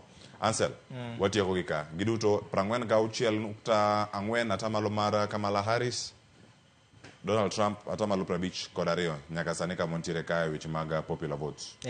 Kamala Harris aneno kose cover gap no ose cover we gi over 50 omedo gwenge 50 moko gi wiye kanyo ero. Kara wana Trump ok dhi marach. Trump omedo gwenge madhi adi abich kosa auchiel moko kanyo ero. Wego atamalo auchiel. Atamalo auchiel bowego kanyo. Kata kamano to wageno ni ng'at madhi kuongo kalo 50% mane 270 gwenge 270 madhi win to gwenge 270 go ema onego bed ni ibro land kaka wina. Kata kamano nyaka walerne jopiny ni nyalo win popular vote kama but college votes inyalo lose nikech koche ng'eni gionge ABC en governors ema kosegolo kama to kendo governor ka governor yiero joge madhi vote college. Koro college no ema ki win tinyalo win popular to college by yoko to kaka Trump no win the other time. Geno no emone go bedi. Geno Marcel ne kono nyakora mugajwang. Geno ni Joyce Oduor dhi biro ka mondo mi odhi kod mbele nyakora mugajwang. Gazeta loro gi kanyo. Twak mabiro en mar gengo nek mar joma mine. Ata ikaduogo kende cheno mar mbako romo kantiere kod ikanyi ka Cleophas Watch.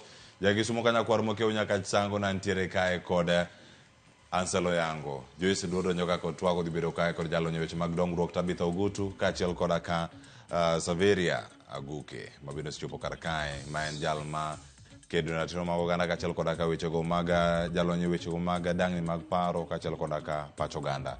Okete kar ka aduogo kod mathoth Ramogi TV chero pod dhi nyime aduogo bang' wiyo masani kik idhi mabor.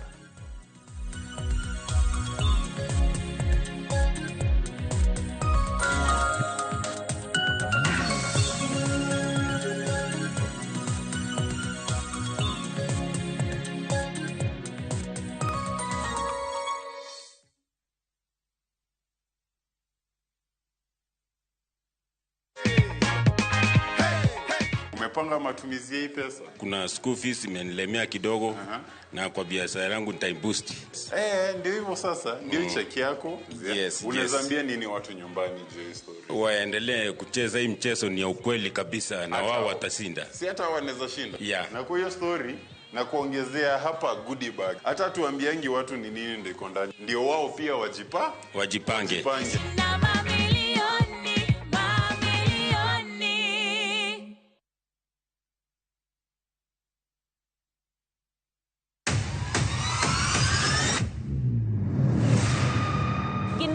Makelo dongruok mopogore opogore. Don't speak on our issues as women. Let us be the one to speak. Kaka gikete ratil, familia kod tijegi. People's power! Magitimo gisiso kod lony. As the woman representative of Homa Bay County, this nation is hungry and there is no question about it. Minegi ni etelo. Gijiwo kendo gikelo lony mopogore opogore. Mentorship en gimoro ma important kabisa. Mano konyo ji kendo miyo ji bet gi positive attitude. Gimiyo lony margi kanyakla kod yudo duoko ne chandruoge duto magikale. We want leaders to be fair to the nation. To emine wacho sigand miyo kamiyo ogen. Mine wacho ngeso ka ngeso kod jailieta.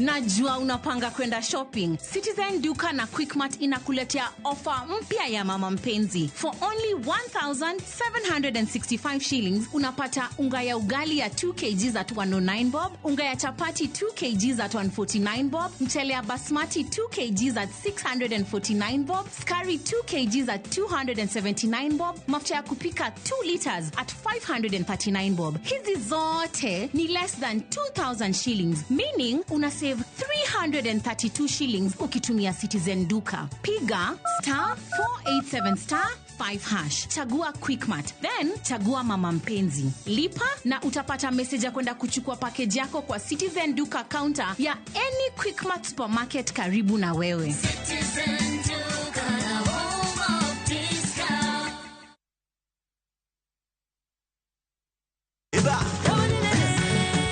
Beikori mar chako wuoth e piny mar thum. Thumbe mane oloko tieng' mang'eny. Fwenyo sigendni,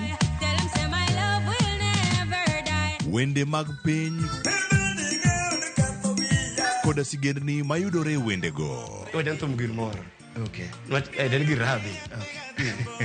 Ngoma wake. En kama gik mane otimore chon koda matimore sani chopo e winjruok maber chuth. Ngoma owake wuok tich nyaka tich abich saa 10 odhiambo. Kik bai.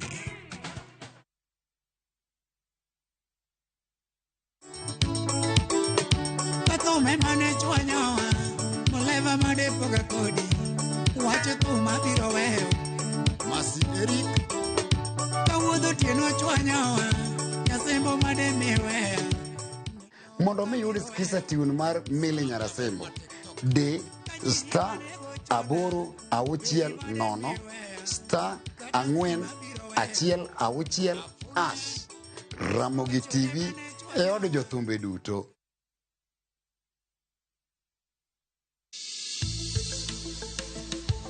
Ngimawa en gima duong' moloyo. Onego bed ni wang'eyo kaka wadak, korka chiemo, exercise, nindo maber. Wakelo ni achiel kachiel lakteche man gi lony mararieya e weche ngima dhano. Kikwa discriminate ne joma nigi ndulume to tikwa pandgi to ng'eyo en teko. To kodok korka ngima mar del, bedo gi ng'eyo nyalo kelo lokruok maduong'. Wacho ni kendo Ruth pile ni e penj laktar kaindi chiemo watiyo godo mondo wageng' tuoche. Wabiro wuoyo gi ji e yo mabiro mulo chunyi kendo miyo pachi yawre. Obwongo gi del gin ga gigo motimre nade moriwore. Koro gimipidho obwongo mari luwore gi gino mipidho dendi. Riwri kod Ruth Otieno e penj laktar. Wuok tich nyaka tich abich sa 12 odhiambo mane Ramogi TV. Penj laktar. Ngima en mwandu.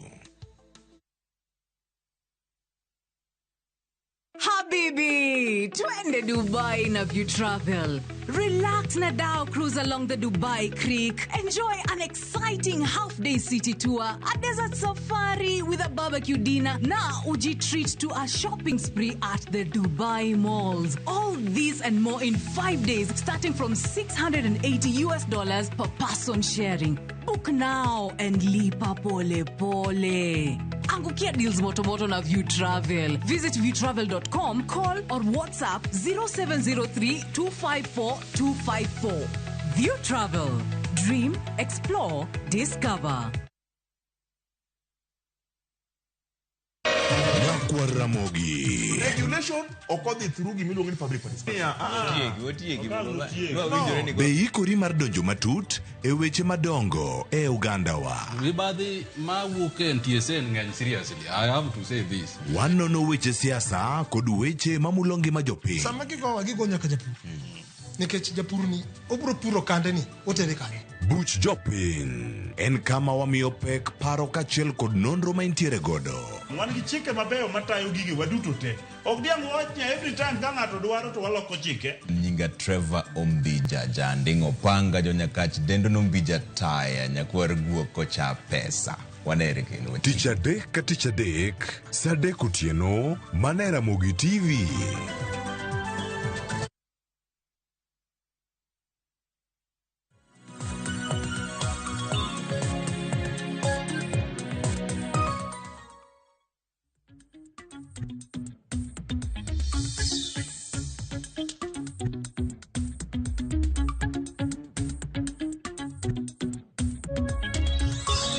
Nyakwara Mugejuanga no kanyo ka en dakika 24 tok sa achiel mar okinyi machiegni e twak marwa mokwongo e chenro mar Opiny okinyi makawuono matayi nyinga Joyce Oduor. Nyakwara Mugejuanga okinyi makawuono wadwa twak otudore kod geng'o neka joma mine manyaka sani waseneno ka omedore ahinya e pacho kae ka jodito mawuok e sectors mopogore opogore wacho ni dwaro nitiere mar mondo mi onywak lwedo e kedo kod neka mag joma mine moseneno e kinde mokalo chien. To penjo en ang'o momiyo nek makamagi medore, tang'o minyalo tim mar mondo mi othira kata ogeng'a nek makamagi. Mane momiyo okinyi makawuono antiere kod welo ariyo. Wendo mokwongo antiere gode studio marwa e kaunti ma Nairobi kae, ka wendo machielo bro bedo ka tudore kodwa achiel kachiel kokale yor lony manyasani mano mar Zuma. E studio marwa e kaunti ma Nairobi kae antiere kae kod Savia Agure ma en jalony e weche mag pach dhano. Ageno na wacho nyinge yo makare. Oyawre chiyo nade kendo machiegni network. Machiegni. Nyakwara Mugejuanga wendo wa machielo antiere kod Tabitha Ogutu. Tabitha Ogutu en jalony e weche mag dongruok. Oyawre Tabitha, ichiyo nade okinyi makawuono inyalo nyisowa ni itudori kodwa ka intiere kanye. Tabitha.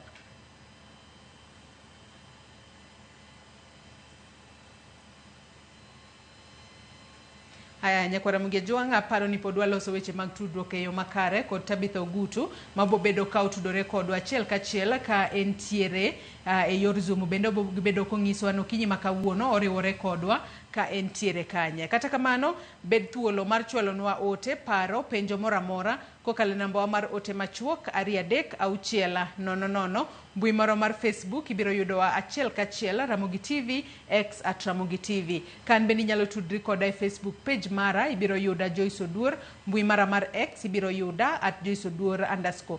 Ka wachako twak marwa yanga okinyi makawuono dago mar mondo mi wawinjane report manolosno odiochieng' manyoro kod jafwambo marwa mano Cynthia Onyango. Kama odiochieng' manyoro ne nitiere romo mane okelo kanyakla jodito mopogore opogore mane koro dwaro mar mondo mi onywak lwedo e kedo kod midhiero mano mar nek mar joma mine manyaka sani koro medore pacho kae. Ka bende kinde romo makamano ne giwacho ni nitiere dwaro mar mondo mi opuonj oganda weche mar bero ng'iyo e kind chwech duto. Ka bende ne gidwaro mar mondo mi kanisa oyie ni ponono ka keny okethore to ng'ato nyalo wuok e keny makamano kapok okelo tho. Wawinjane report makamano monde. Kata obed mana chiel, ok en mana kwan to ngima miyo ma olal kokalo e lwenje mag kit chwech. Kwan makoro kelo luoro mathoth kendo buogo dongruok mar anyuola ka gisani to onenore mathiro ochumi ma pacho ka wach mokelo buok e chuny jotelo kod jochiw thieth. We attend to more than 4,000 survivors every month of violence. But you see, when the 97 die, and that's not a small number, but there are very many others out there who are maimed. Many others that are unreported. Ywak osebedoe ni okenge moromo kendo manyalo konyo e kinde malach okosemi maino, wach mane oketo sirikal e opara manyime donjore mapiyo kendo tieko midhiero mar nek mar joma mine. We recognize the urgent need to establish and improve support systems, including shelters, counseling services, and legal assistance for victims of violence. A collective commitment was made to enhance community outreach programs aimed at changing harmful cultural norms and promoting gender equality. Jagoro mongirore e migao mar chwech kod jiwo tend joma mine Anwa Ng'ombe ka oloso e lo jotelo manyoyuore e romono owacho ni romo margi oyango dwaro mar chuogo chike marito chwech kaachiel kod chiwo arita makare ne jogo ma oketh ratichgi e kind sir mamoko. The stakeholders emphasize the need for robust legislation that not only punishes offenders but also protects victims and survivors of gender-based violence. Nek mar joma mine kod lwenje mag kit chwech bende ne oyangi ni kelo midhiero mathoth e ochumi ma pacho kae. The businesses need to realize the economic burden of gender violence, the non-productivity even by the time we are getting to femicide.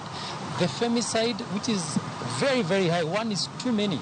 But when you look at the pyramid, is actually the iceberg is huge. Moses Kuria ma en jachiw paro ne sirikal e weche mag ohala olero ni dwaro nitiere mar keto twak kinde duto kaka yo mar puonjo oganda weche lwenje mag udi ka jalupo gai mar obila Eliud Lagat to chiwo siem ne achije mag nek makamago. We are not only going to be talking about violence and femicide, only when some cases occur, then we go quiet until the next, sad loss of life. Criminal cases that are not going to be acceptable in our society. And where crime is a crime. From where we sit as the National Police Service, the many cases that we've been reported, there are over 90 cases that have been reported are actively under investigation. Kaka okang' mar loso winjruok kendo kelo ng'iyo malong'o, jotelo gi ochiwo ote moyiedhi ne joma chuo. I want to talk to all the men as a fellow man. Violence is not a weapon of power. You do not become more powerful than because you are violent. If you get someone who gets power from being violent, it's actually an inferiority complex. All the assistant chiefs, all the Nyumba Kumi, they will be held responsible for cases of gender violence that happen within their jurisdiction because everybody must play their responsibility. To all men, treat every woman the way you'd like another man to treat your mother. Cynthia Onyango, Ramogi TV, Nairobi.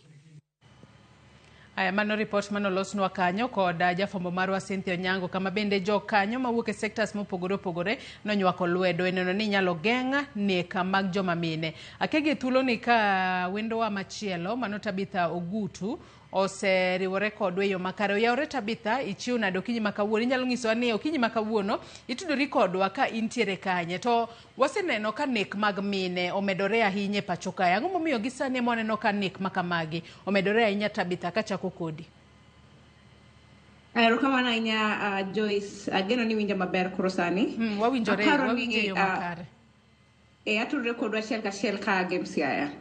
Aparo ni gima osebedo katimre nek mar joma mine igni ariyo mokalo aparo ni osedhi malo ahinya kendo weche mag sate security kata arita mar kare mar joma mine en gima aparo ni wasebedo kwa wuoye ma ok the first time waweyo wachni, lakini gima koro bende mako dhoga Joyce ahinya en ere gimomiyo sirkandwa ma Kenya kaendi wuoka oko mana dakika ma koro ka giseneno kane kodhi malainya bende kane Inspector General mar Police osewuoyo bowacho ni magi ok gin gender targeted murders, gin mana insecurity cases ma gin ne giwacho ni ka police emonego bed ni gidirgo aso koro bang'e ka joma miyo activists gi groups mopogore wuok oko bowacho ni magi gin femicide cases.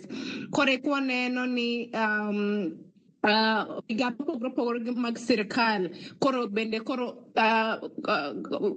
gibende giwacho ni en adiera ni joma mine to ema bedo targeted gi madagi.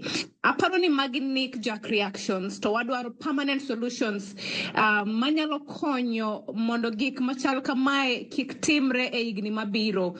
Nyaka to Kenya bed country kata piny ma joma mine dak ka ok giluor, kendo sirkal nyaka bed gi policies kata okengni mopogre mabro rito dak mar joma mine Kenya kaendi. Nikech seche ma ng'ama miyo oselalo ngimane e yore ma ok wanyal kata wacho ni ere gimomiyo wabedo targeted Kenya kaendi, wachal ka jodak Kenya kaendi nikech arita marwa ok ne kendo waonge sirkal madewo joma mine.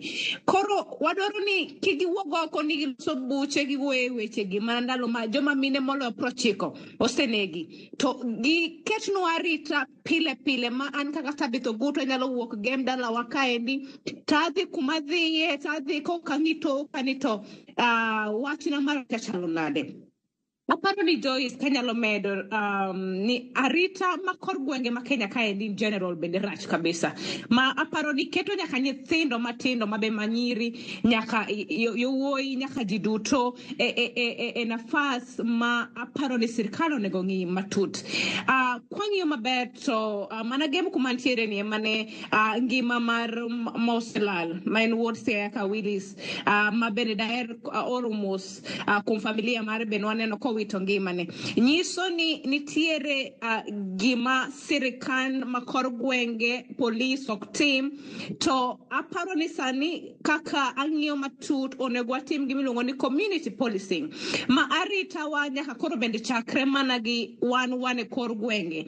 Kineno janjore moro nyathi moro iwacho ni mae nyathi maneko, mae nyathi makwelo, mae nyathi matong'o ji gi beti gotieno, mano ng'ama nyaka kaw ne sheria, to kendo nyaka kaka communities bende koro wakawarita wa kwa miyo pek. Kok mano to Joyce aparo ni kaka wasechako wacho wach ni to sirkal bende onego tim tije, ok wadwa sirkal mago mana mbaka weche ng'eny moloyo actions. To aparo ni wadhi kedo gi wach mar femicide kata nek ma joma miyo kata nek ma jo Kenya duto wasebedo kwaneno. Iwacho kanyo makare ahinya Tabitha. Okinyi makawuone studio marwa e kaunti ma Nairobi kae bende antere kod wendo machielo mano Savia Agure ma en jalony e weche mag pach dhano. Matene ni nyalo bedo ni nitiere kako nyalo lero nwa yo matut. Savia, karwaki eto okinyi makawuono, ang'o manyalo bedo ni kelo medruok e nek mag joma mine gi sani kalure kod kaka isebedo ka iloso kata gi joma thoth? Nyalo bedo na ang'o maringo e pach ng'ato ma ng'ato koro chope okang' nodwa kawo ngima ng'ama chiel? Joyce, agoero kamano. Mokwongo wan gi two major issues ma e piny ni and as a society be wa grapple with. Koro the main issue en wan gi a moral gi a security issue. In the sense ni morally nitie kaka tinde ji ok respect life mar dhano kaka chon ni ji neno life kaka sacred. Kasto korka security be iyudo ni kata ka cases gi obedo reported to hatua mikao onge. Koro mano onge deterrent ma bro ensure ni nek gi odhi piny kata nek gi orumo. Kaka Tabitha owacho ni adomede point ma Tabitha owacho. Mokwongo en the culture mar impunity. ma kata kiloso gi joma ng'eny ma mine osiepe man go gi nyiri, iyudo ni ji ok oluoro making advances moko. Kata sama ng'ato wuotho e town, kalo e town kama to iyudo ka ji gwele, ji luonge, to there is no reprimand ma timore kata onge consequences. Koro that impunity iyudo ni cultivate gima waluongo ni a culture of violence. Ma ji koro neno ni joma mine, joma nyiri ok gin joma onego bed treated equally. Ema kelo ng'eny gik ma waneno kawuono nini nek mar joma mine ahinya. Yes. To nyalo bedo ni joma mine bedo targeted nikech adira kwalose weche mag nek mag joma mine. Waneno ka mine matindo tinego gi tiyudo ka ni jomoko kinde mang'eny jaseyo jogo minego ni nyalo bedo ni seche moko kata kaka orwakore ok ni kare, to kata kopogore kod mano kwatiyo kod ranyisi wantiere kod joma mine 3 manonegi e gwenge mag Isilibore Nairobi kae ni winjo. Gin joma mine ma ne gin owuok e oganda din Jo-Salam, ok wanyalo wacho ni seche moko kata ni kit kaka ne girwakore ni richo. Ang'o momiyo nyalo bedo ni joma mine ma bedo targeted, to ere kaka wanyalo golo paro ma kamano ni kinde mathoth target mana joma mine kopogore kata kod joma chuo? Okay, wadok e point mar preserving culture mar impunity. Ineno kata isili cases mar joma mine go, en mana ni ineno gi as mine. Onengo wanenre te duto kaka dhano mokwongo. Kasto ka wasenenore kamano, to nyiso ni wanenore as equal people. Ok wane ni ng'ato ni piny nyawadgi koso ng'ato koro inyachayo mayot kamano. Koro gima wanyatimo mopogore en first of all, en gima watimo sani endini milongo ni educating, wa create awareness. Wanyiso jopiny ni maendi is unacceptable, to joma mine be onengo ne to receive respect masem gi joma dichuo. So awareness is the first approach ma wanyatiyogo. Kasto the second approach en watiyo gi jolos sheria, the law enforcement gini. Cases kobedo reported, newach gini ok en ga gima timore ni odiochieng' achiel ng'ato ochiewo to nego. Ineno ga ni nitie pattern. Kawuono gintie gi dhaw, kiny kia ni ng'ato go matin odhi hospital, dhi ka police report. Koro before wachope situation ma koro ng'ato negi, ng'ato tho, onego bed ni cases gi bedo taken seriously kapok ochopo advanced stages. Kasto joma neko be ifwenyo ni gin gi history moro mar violence, kata nitie sheria magise break kata gima gisetimo before. Koro kata jaisili case mani nyisano, naneno wach ne nyora fwenyo ni kare osebedo ga convicted of murder kata accused of murder before. Manyiso ni dine police ka sheria okawo mikono nine dine ok wachope murders gi. Koro awareness, kiufupi, kasto police be o take seriously acts of violence mobedo reported. Yes. Tabitha kaduki etua ka intiere gemsia yako no kinyi makawuono. Nyalo bedo ni ang'o momiyo joma mine mabedo targeted ahinya e weche gi mag nek mag joma mine.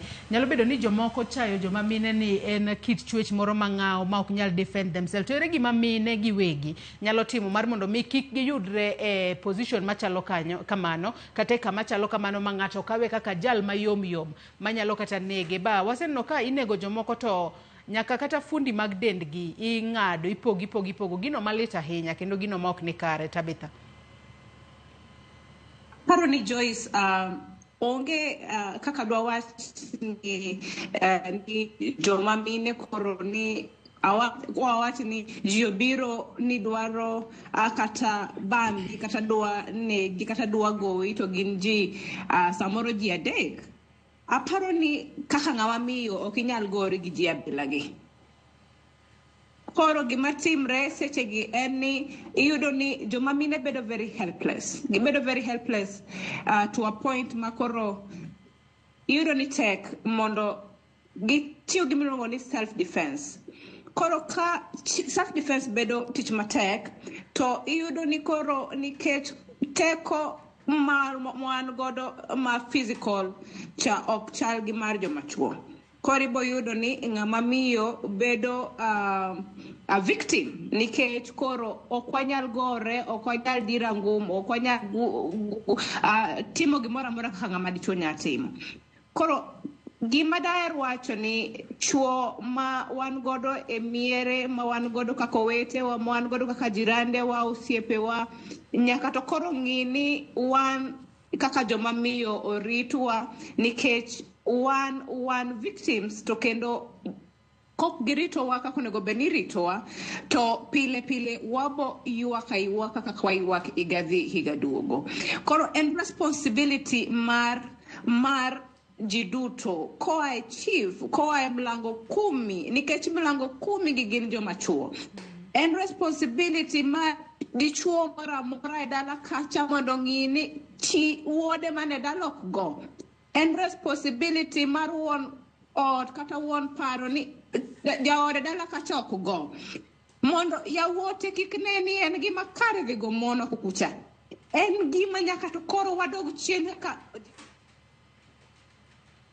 Aya, wantiere kod ng'ikruok matin e yor tudruok kod Tabitha Ogutu ka intiere games ya kanyo. Walos mana weche mag network. Network bet teko matin Tabitha. Wanyalo mana lose matin. Kati nyalo mana lose matin. Eka wadhi mbele kod tudruok kod yo makare. Akia kise lose ka enti makare mar mondo mi dhi mbele Tabitha. Nyalo winja koro Joyce. Awinji makare koro. Mosainya. Awacho ni en gima koro to nyaka bed ni wachako gi security mar joma miyo kowuok e ude mwadake kor gwenge. Chako gi wuon paro dala kata kaka wuon ot, kiko go ng'ama miyo ot kacha mondo yawuote kik neni gima ni go joma miyo ni en gima normal. Koro kowuok oko to bodhi mana go joma miyo nikech wuon gitimo. In kaka in dala kata wuodi onego go jaode, to niko ineno ka gima en gima normal ni ago jaoda ni amiyo discipline gik maneno ga matimre kor miere. Kotimre kamano to mage jok makowuok oko kucha to neno ni it's okay mondo gigo joma miyo, kata sese migo joma miyo kata inego joma miyo to ok giwinj ni giwuoyo, giwacho ni wane mane watimo makosa. Onge justification whatsoever for gender-based violence. Onge justification whatsoever for femicide. Koro en gima dasirni nyaka to koro wawuok waduto to wakwed gir mar neko mitimo ne joma miyo gi nikech nyalo timre ne nyithindi, nyalo timre ne jaodi kata minu. Donge nitiere joma miyo ma over 80 years ne waneno the highest case mano negi bobambi Kenya kae don't get statistics. Koro not anyone is safe. The lowest and I think 5 months old child. Koro nyaka to koro wadagi machal kamagi to nikech gin gik maduoko wa chien, to gin gik mabende bro miyo koro joma miyo luoro kendo kata tich ng'ama miyo nego bed ni dhi to duogo e seche moko molewo matin to koro ni waluor to mogi to ni wuotho ni dwaro bedo insecure. Wan kaka Kenya kaendi, national government nigi responsibility maduong' ahinya mar making sure ni Kenyans waduto wan safe. Koro safety mar ng'ama miyo en gima sirkal. Haya, nyalo bedo ni ng'ato nyono waya mar internet games ya kono. Kata kamano wabobedo kwa lose kendo wabobedo ka wadok ir Tabitha mar mondo miyo medane lero kaka onego bed ni igeng'o wechegi mag nek mag joma mini. Savia ka duoki e twak okinyi ma kawuono, nyaka sani iwacho ni onego bed ni inywako lwedo mar mondo mi opuonj nyaka joma chuo kata opuonj kaka inyalo ber ng'iyo e kinde chwech. Ka bende iwacho ni ng'iyo makamano onego bed ni ipuonje yo makare mar mondo mi ng'ama dichuo kiko ne ng'ama dhako kaka mano ng'ama ng'aw maseche moko nyalo mana timo ne gimoro to seche moko ng'ama nyako ok nyal defend herself. Kalure ni adiera kipimo kit teko ma ng'ama dichuo ntiere godo gi ng'ano ma ng'ama miyo nitiere godo beto pogore. Puonj makamagi onego bed ni imiyo joma chuo yo machalo nade, kata puonj makamagi onego bed ni puonjo ji yo machalo nade mar mondo mi ng'iyo e kit chwech obed makare mondo wechegi mag nek wane kodok chien. To seche moko onego bed ni ichako puonj ji kanye kata kuonde kaka magi. Joyce, kapoka aduoko penjo nino, adwa ni wang'i statistics matin. Newach statistics bro tang'onwa ni kanye haswa ma joma mine inega ahinya. Koro statistics tang'o ni jaodgi ma gidakgo milongo ni husbands ema constitute 80% mar nek mar women. Then the next statistic tang'o ni the boyfriends bire namba 2, kasto joma gikia milongo ni strangers bire namba 3, kasto jok ma ging'eyo osiepegi bire namba 4, kasto ex-husbands gi ex-boyfriends ema koro loro statistics no. Mano tang'o ni almost 80% mar nek itimo gi joma dichuo ma ging'eyo makata gin gi relation go. Koro kadoge penjo ni mani penjo ni inyalo tim ni awareness. To kata kapok idhie penjo makamago nikech adira iwacho kanyo makare ni atamalo 80 mag jogo ma joma mine ma inego gin mago ma odak kod chuo makamage udi meaning ni mage manego gi. Seche moko gin risk factors kaka mage kata gin ranyisi mage ma ng'ato koseneno kaka ng'ama miyo tineno ka seche moko wuon par mari kata dichuo midak go deot ka timo ni gigi to inyalo bedo kod chich moro tiringa ne oko ti imany konya kata igol duondi wach ni anto gik maneno ka ng'ani timo na nyalo chopo kuma koro nyalo kata nega atim nang'o. Risk factors to ntie. Mokwongo en samora mora ma un gu wach matin kata dhao to ntie gorruok ma physical harm. Samori go idhi hospital, samori idhi e chemist mondo thiedhi, mano e risk factor mokwongo. Mano is an indicator ni mbele kucho weche nyakethore. Koro mano is the risk factor, physical violence.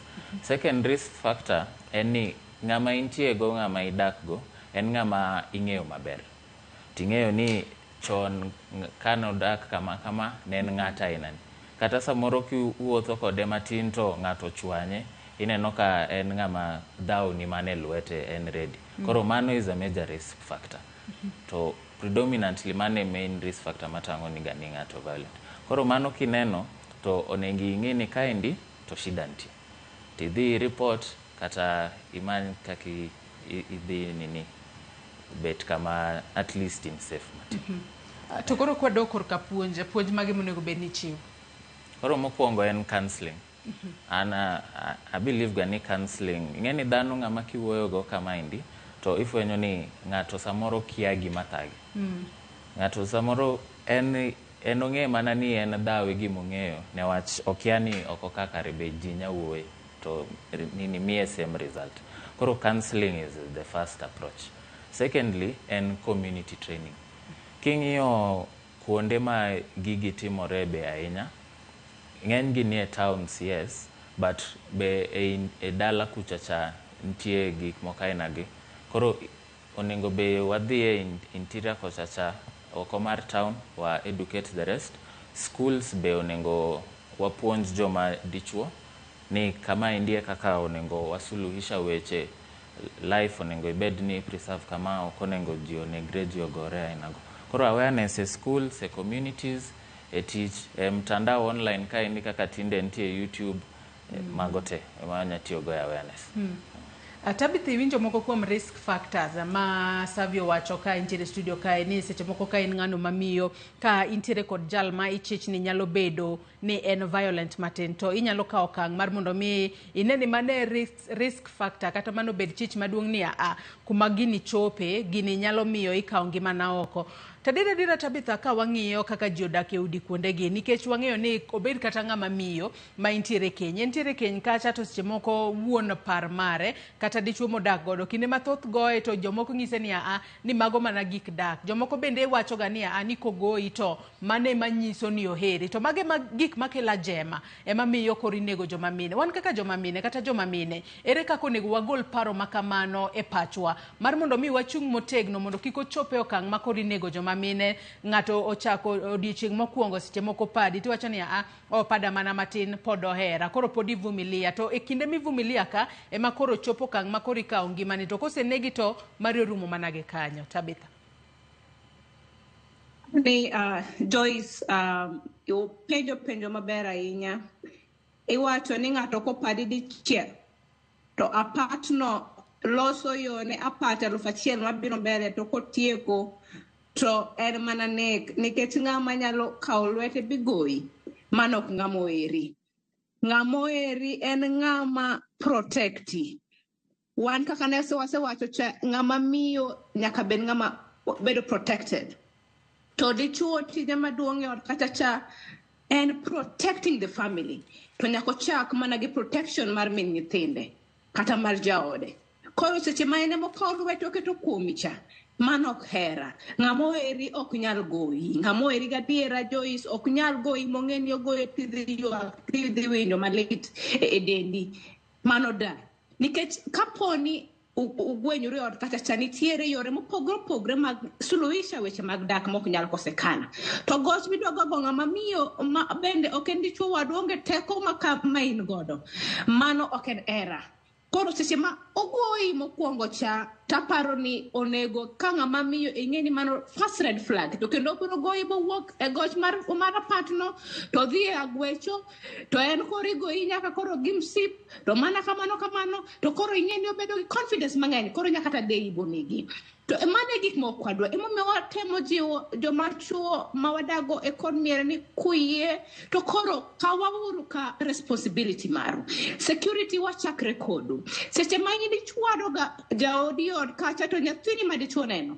En oneno ni mana example maber monego bed ni otero ko kacha.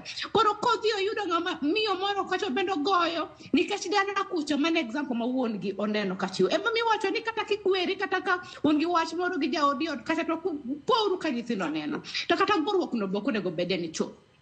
Kora paro ni mano wach ma wan nego wach kotegno ni ero ng'ato ken go ng'ato nikech kani yude kani sere bikete ot bobedo jaodi ok ni goye dino ko biro dak kok kamano. Koro mar ariyo paro ni Joyce wach maduong' monego watim mar geng'o goruok mar kon miere mantiere ute en ni koro kata nek matimre kor gwenge en ni ng'ato ka ng'ato nyaka kaw nafas mare biti tije. Police ma wan godo kor gwenge ng'eny gi ok tije gi kor onego kor sani gi wuog oko to gi kaw jonjore gi kendo gi gol gi posetwe gi ni jogo chiwo bond. Ere gi momiyo ng'ato nyalo neko timiyo bond to nego ng'ama miyo kod wuogo once a killer will always be a killer. Because he has not gone through any rehabilitation or denying a right to living. To one Tony kosetere ni familia mare choko pesa tiduoke kor gweng. Tony ng'ato to tho. Mago gik mokwadwa winjo. Aparo ni sirkal kaka sewacho cha. Ochopo sake no dakika okwadwa sirkal man gi knee-jerk solutions. Solutions wakela kendo gibede ni giwuoyo kaka wabede wawuoyo. Ni ji onegi ni mine inego. Onego beni sirkal nigi policies nigi steps mar geng'o nek mar mine Kenya kaendi. Mae onego bed treated as a national crisis. This is a national crisis. Ng'ama miyo onego bed ni dak ka chiech gi ngimane. Ni okie ni kawuono kowuok be adhi duogo. Aparo ni insecurity especially kor gwenge wa makaluo ka siaya ka kawuoye kuma bete ka gem kaendi mokwongo security warach kabisa. Masani ki wuotho tiwacho mana ni 12 konego bed ni yuda oko kata jo apiko luor. Kor temo wacho ni ya we mondo community policing bende obedie we wakauru koro security wa elwetwa kaka jopiny kendo kwang'eyo ni nitiere jok modak kodwa kata bed mana nyathini e ot kata bed mana jaodi kata bed mana nyathi nyaminu midak go kata bed mana jirandi to en ng'at mosewach ni ema timo timbe machal kama mago jok imaka maka komisiro ka police nikech onge kaka wapuro kedo gi gini to wane mwadwa bende umo jok matimo gigi ni nyithindwa kata gin jowa.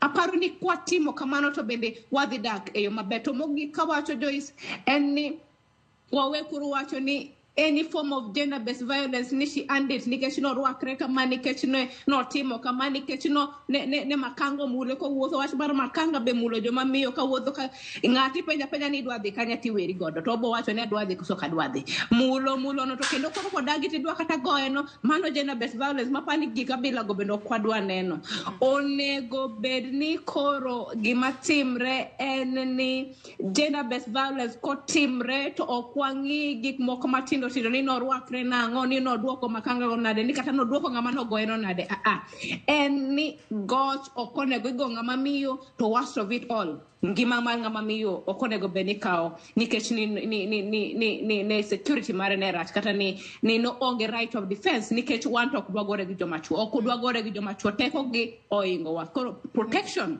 onego chakre dala onego chakre kor gwenge onego chakre kuonde mawuothe to ng'ato ka ng'ato koro nyaka titije koa police nyaka DCI makor Tabitha kapod antiere kuomi kanyo Tabitha kapod antiere kuomi nikech aneno ka joma thoth kinde mang'eny giseyo joma mine ang'e ni kinde mang'eny ok ber mar seyo joma mine ni joma mine ma seche moko ketore e okang' ma ng'ato nyalo kawo ngimane ka jomoko bende kinde mathoth seyo joma mine ni kaluwore kod gombo mathoth ema joma mine keto ngimagi kama ng'aw kama inyalo kaw ngimagi giwuon iwinjo kaka Sevia ne wacho ni joma inego kod jogo magikia kata strangers iwacho ni ka owuok e joma inego kod joma gidak ge udi kata chuo magi boyfriend kasto strangers bire namba 3 kaluwore kod jogo manego joma mine to strangers makamagi seche moko joma mine romo godo kata mbui kacha to jomoko wacho ni kaluwore kod gombo mathoth ma joma mine nitiere godo kata joma nyiri nitiere godo ema keto ngimagi kama ng'aw mar nego gi bende nadiera kose giwe blame the victim makinde mathoth wasewinjo ni ni en to dhi kuro mang'o Tabitha ingeni kaka wacho Joyce ni mokwongo any form of gender based violence femicide being one of them okonego beni bedo justified whatsoever. It is one term it is wrong to beat a woman and one term it is wrong for a woman to be killed under any circumstance. It is very wrong. But having said that, Joyce, and bene nyaka wayiere koro kaka joma miyo ni ng'ato ma stranger to konego bed ni dhi romo go e room nu dhi romo kode ode tikiae ni udhi betu chieme od ng'amikia mano ibende you are posing yourself to insecurities, you are posing yourself to femicide, mane you are posing yourself to murder. Koro onego bed ni kiromo gi ng'ami kia nikech romo to ji nyaka rom kara koro nikech ong'ere nade nyaka to itim background research ni to ng'ama dhi romo go ni bed ng'ama ng'along adiera nyaka ing'isa ni nitiere yore minyalo ng'iyo go ng'ato king'iyo matut kaka ne nyawadu chudo kanyo osewacho ni iyudo ni joga bila gi jogi ni ng'ama negi ng'ama osebedo gi murder history en ng'at ma samoro osebedo convicted kumoro koro kidwa romo gi ng'ato dhi romo godo kuma ji mang'eny nitie okirom gi ng'ato in private any private setup ng'ami kia ng'ama pok ing'eyo ng'ami kia karakta mare mano nyaka wabende joma miyo koro wawe uru romo ma nyiri maro matino tindo wadhi gi romo joma wakia to wadhi romo go kuonde mopondo mano waposa ourselves to cases mag insecurity. Asto aparo ni kendo wach moro ni mine ohero gik mabeyo onge ng'ama ohero gik maricho koro wawe koro wacho ne joma miyo ni mine ni mine ohero gik mabeyo ni emomiyo gik mabeyo magihero gi emomiyo inego gi joma miyo gima ok onego bed ni timre ni koro iketo your life on the danger line nikech koro iluwo ng'ato ni wach mwandu aparo ni mwandu gima pesa nyalo kelo ibeni nyadwaro bikel kitiyo matek koro kwanyal wacho ni nyako no wuok odhi romo gi ng'ato nikech mwandu kata pesa mane en godo mo minego gi nikech nalo moko igni mokalo na winjo nitie nyako mano neg marach kabisa cold blooded nen nyako ma pinye mago kucha to nawinjo ko wacho ni nyako no ne gin nyako midendo kata idendo ni slay queens moero pesa gi kore momiyo ni nonege ing'eni gi ionge information kata research pokomiwa true kata wawachni evidence machal kamago koro kwanyal tiyo kod gimago assumptions to mogik kabisa madawache wachno en niya kik walu jok ma nigi pesa joma mine kata nyiri matindo tindo ni koro ni wacho ni nikech en gi pesa ikaw risk ni dhi romo kodgi kuonde mopondo nikech ikia rom gi ng'ama ing'eyo dhi rom kode to kuromo turome ng'ama nyalo konyi to mogik kabisa weuru mondo kapok waromo gi jogi kata kiromo gi ng'ato to nyaka ing'i history mare ni en ng'ama chalo nade kik wabeda mayot nikech ng'ane nigi mwandu machal kama ng'ane nigi gari machal kama ng'ane chalo kama wuoyo chal kama mago gin evidence manyiso ni mano ng'ama ber nyaka ing'e ng'ato kidhi romo godo to mogik onge chieng' moramora ma abro justify any form mar gender based violence obed ne ng'ama dichuo obed ne ng'ama dhako ni awacho ni ng'ano no rwakre kama kata no luwo ng'ano ni wach machal kama emomiyo no nege. Nek rach, go mine rach, any form of gender-based violence rach, manyaka to koro kotimre, to kwangi reasons, wang'iyo the results, ken nek no, to ng'ano nyaka face the long harm of the law, to nyaka kaka society, wachungwa duto bo wach ni wano kwadwa society, manego joma mine, manego nyithindwa manyiri, wadwaro ni police koro kata piny owacho ma pacho kaendi okaw nafas mare mondo deal gi nek mar joma mine e yo makare manyalo tieko gi chuth kabisa. Asavi winjo kanyo kaka Tabitha loso to bende adwani wawuo strangers kae kalore ni strangers temoko ng'ato oro ne kata ng'ama miyo moro pesa moro to ng'ise ni biwaromi nikech kwang'iyo husband kaachiel kod boyfriend kata ma thoth iwacho ni kalure kod statistics gin bende seche moko githoro nego joma mine kuonde ma gintiere kata kamano nyalo bedo ni nikech mana kata kaka nene ote moko ma joneno magwa chwale mbui kae giseyo joma nyiri ni joma nyiri ohero gik mabeyo nohero gik mabiro piyo piyo nyalo bedo ni mane maketo gi kama ng'aw mar mondo mi okaw ngime to ere kaka inyalo geng' weche makamagi kose wawe keto gimoro ni koro ni ani ohero gima ber mane gimomiyo koro ni akaw ngima ne wuon nikech ng'ato bende wacho ka ni seche moko ng'ato osebedo kioro ne fea ni obi olimi to kobi koro chieng' mobiro no koro idwaro mar mondo mi koro ne kaka inyalo chulo kuor to mage gik ma waneno ka koro keto ngima ng'ato kama ng'aw ahinya to joma nyiri. Joyce, Tabitha kako wacho no, aneno ni ng'eny jok ma wacho ni gik moko ni kia ni ng'ato ero gima beyo, kia ni ng'ato yoro ne fair to kobiro. Mago e gik miluongo ni justification. To conversation ma wawuoye ni kawuono, gender-based violence, femicide ni, ok wanya justify femicide.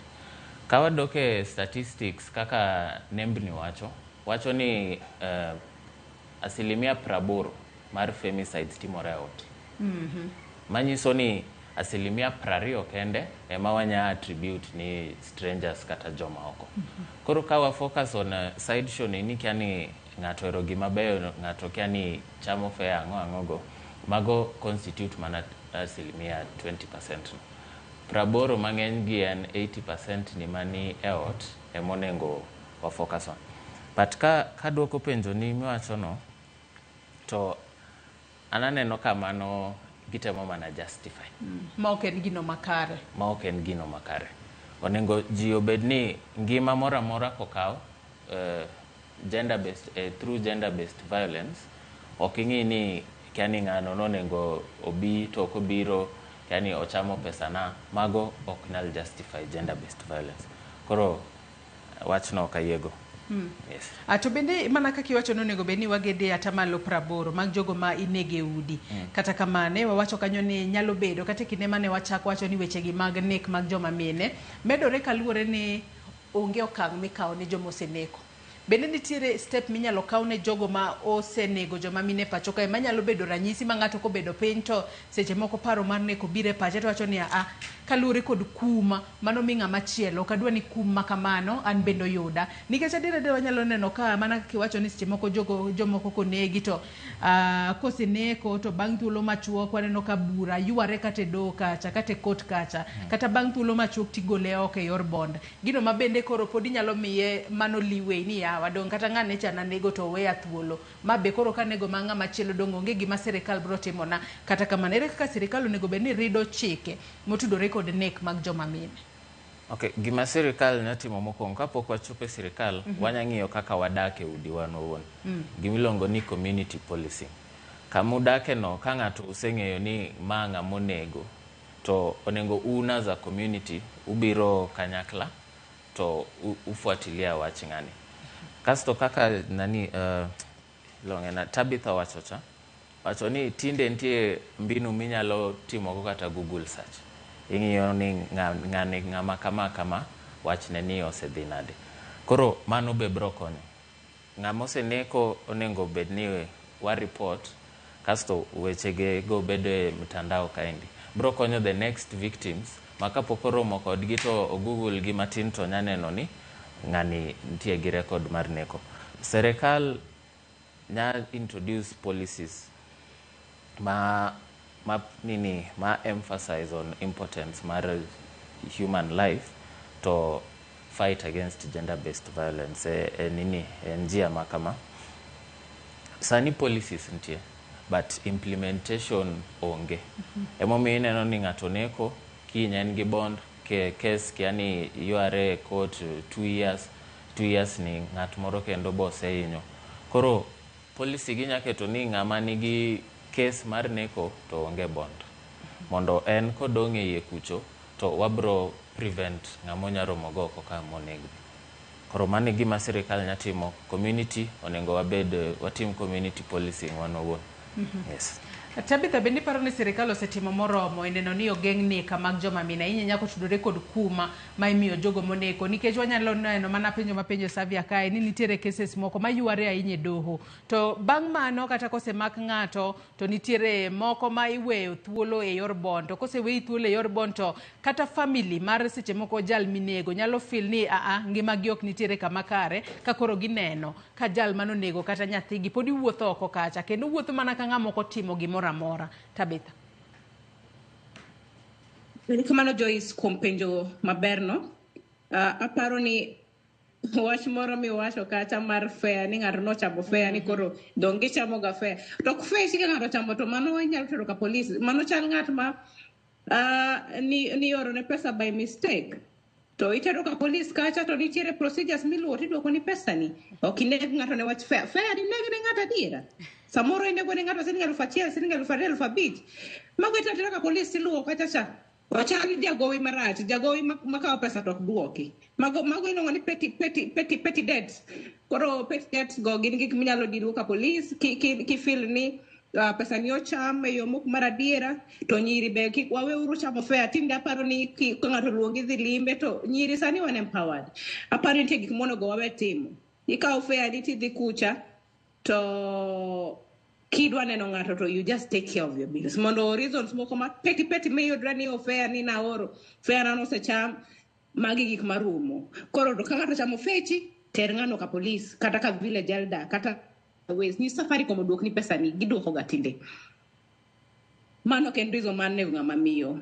To kadoke penjo makori penja Joyce en ni apenjo awacho ni koro sani kuma wach ni ochope ni en wach makoro to nyaka gweno koro en wach makoro sekala chuth ma wan kaka jokanyanam to koro onego wuogo ko wane nyaka Law Council of Elders kotel ne gi jaduong' Randa kacha kawuok ko kendo omobilize jodongo wetene mondo wuoye gi nyithindwa machuo makor gwenge okwergi wach mar nego joma nyiri gipuonji kaka ginyadak kaka ne gidak ndalo cha. What are the moral fabrics, societal fabrics wanodhi kanye masani joma chuo matindo nikech mang'eny maneko gin joma chuo matindo it's okay to kill young women. Koro aluongo Law Council of Elders mondo owuogo ko mondo chak puonj mar society ni our young boys. Pero ni part of the problem also is now we have neglected the boy child entirely. Onge mentorship whatsoever. Onge mentorship mar the boy child. Koro nyaka to bende koro aparo ni onego wawuogi nyithindwa machuo matindo. Onego wabed with a conversation amongst the communities. Jodongo wa onego wuogi owetewa matindo. Osiepewa mawango korgwe kachacha magini nyithindo machuo. Mondo wabergi a conversation mondo puonji ka ginyalo dak opuonji gi on anger issues kanga mamiyo kata ngama nyako otimoni kama ni wan chon kaka jodongo wan ne watimo kamano kwane gino kwa gogi par ka gino ne timre ga chon. Koro gima da ter luongo kabisa ni wan kaka jonagi wan jok monge e weche moriere. Koro gik machal kamagi okonego timre to jodongo ng'iya. Aparo ni man is my clarion call ni walungo jodongo wakotelnegi gi Law Council of Elders mondo odware ways ma jodongo ma bende ni kor miere kata chamago wone wa mago kwere wa mwango kata uwe gi vijande wa masani mondo wane kaka bende ginyalo wuoyo gimiwa reasons ango matimre kod vijande wa kor gwenge magineno ni joma miyo gi nikech ngama ne ginyiso ni an wasigu koro mondo inene kaka ng'ama jawasiki to an ng'ama nyako mabende aparo ni sometimes we are very harmless to nyaka bed nitiere gi marach koro nyaka wawuo kodgi to kendo nyaka wabed with a conversation. We have to have a conversation on the security. To Mogik, the biggest dislink between the security of any society. Because nyaka joma ichuo inego, mine, joma miyo lalo chuogi kapod gitindo kabisa. Nyaka to koro security kata police DCI makor gwenge tauna fast matich wach moro mani ngato tim marach to ni police where to ni police golo to police ok time gimoro ni pod dwara soya ni pod akeni miya soya to golo ngato mago gik maparo ni onego bed looked into to police okaw tije motegno wabende wakaw security wa motegno ngama miyo do not expose yourself to insecurity ming'enge ni mato insecurity nyaka to ibende security mari chakre kodi ni wuon you have to know who you are meeting, where you are meeting and why you are doing what. Security mari nyaka chakre kodi bende as to koro kose chakre kodi to these other organs will come in to bende make sure ni koro one secure moving forward. Wasoma nemo kuom ote majoneno magwa chwalo no kinyi makawuono kaito akaw pacho mogik kawaloro twak maro kinyi makawuono nyisa ni thuolo marwa manomiwa ema oserume Immaculate Nyasudan wachono yaore Joyce nek joma mine medore ahinya e Kenya ka poka neno ka sirikal owuok oko makwedo wach ma nek no motegno kineno ka ng'ama idakgo uonge winjruok gi ng'ama idakgo tak chon nikech aminga kelo tho. Ote machielo Evading Adiel wachoni we pray for God's mercy. The government should play a pivotal role in this issue. When Gen Z protested, they did all and follow-ups to get Odimbele abduct and kill those who participated in it. Wachoni the same DCI and the police officers should tell us these killers and severe action to be taken against them. Aya ote mogik mano marigana Ramoton bende wacho ni nek mar mine ng'eny nego warit joma mine yawa. Erokamano ahinya kuom ote ma ochwalo no nyaka Ramogi Ajwang' okinyi makawuono. Tabitha chak kodi e buonyiri 30 wach ni mogik ka watieko. Mana mapiyo piyo. Joyce erokamano ahinya mokwongo gi Ramogi TV kuom keto twak machalo kama matwak ma nyaka to ne wawuoye nikech joma miyo gin jok ma very important in our society to kinego gi kamano to wachno nyaka wakwedi atieko ka wacho ni nek mar ng'ama miyo ok nyal bedo justified kata ni wachiwo justifications matindo ni ang'o joma miyo ero pesa joma miyo keno ero ang'o ero gik mabeyo ma minego gi mago are petty arrogant reasoning. Nyama miyo security mare onego bed a function kata responsibility mar chuote mantiere e society kowuok e ute mwadake kowuok e gwenge mwadake kendo nek kata goch mar ng'ama miyo en gima gokinyi sani Tabitha Ogutu kan gem ka akwedo chuth tang'eni sirikal dhi konyo watu kendo wadhi lokre mondo kony ng'ama miyo mondo bed gi security maber. Erokamano ahinya Tabitha Ogutu. Savia wach ni mogik ka watieko.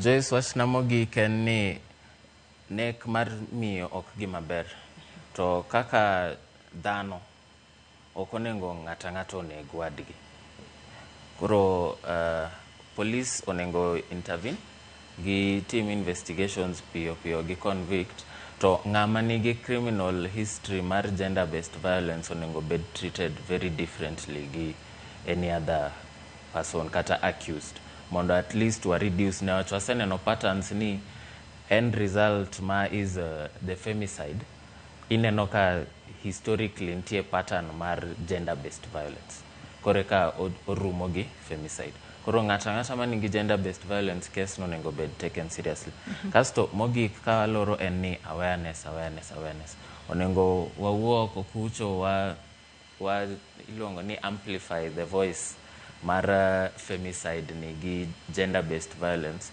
mondo ng'eny ji ong'eni gender based violence en gima kama to ochakore ga kama mondo ng'ama kiako neno pattern moro to ong'eni nosepuonj gi kocha chani kineno ka dhaw ng'eny kama to nitie possibility mar femicide towards the end. Mago kende. Erokamano ahinya Savia Agure kaachiel kod in Tabitha Ogutu ka nintiere gi miala kuom kawo thuolo maru okinyi ma kawuono mar mondo mi uriuru wabed kod twak kotudore kod geng'o nek joma mine. Wageno ni sirikal bende bro bedo ka nywako lwedo neno ni okaw okang' magera ne ng'ata ng'ata ma onego ng'ama miyo e pacho kae. Ka bende kanisa bende onego bed ni chwalo duon gi mar mondo mi kapo ni gineno ni Kenya okethore to ber mar mondo mi ji owere kapok ochope okang' ma ng'ata achiel kawo ngima ng'ama chielo. Nyako Ramogi Ajwang' ote magi aneno agoyo mos ok asomo gi duto kata kamano thuolo marwa emorumo kinyi ma kawuono. Akaw mana yueyo madundo gi sani bang'e tibro bedo ka yudo chenro mar tedo gi chiemo achiel kachiel gi Jai Lieta. Kik idhi mabor.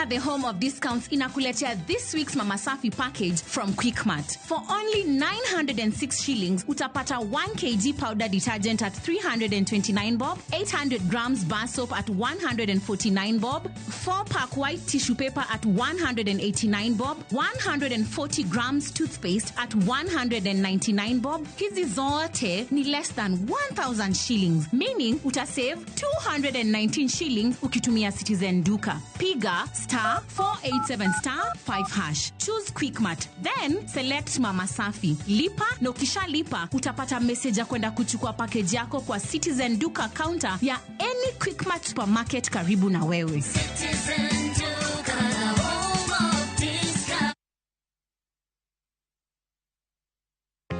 Jothurwa, be usebedo gi gombo mar ng'eyo kaka cham wuok e kodhi nyaka chop kaka chiemo e mesa? Dibed ni dwaro chako pith makelo omenda, koso idwa chako pur mana mar chiemo e dala? Wakelo ni yore mag chako magi duto e chenro mar pur gi ohala.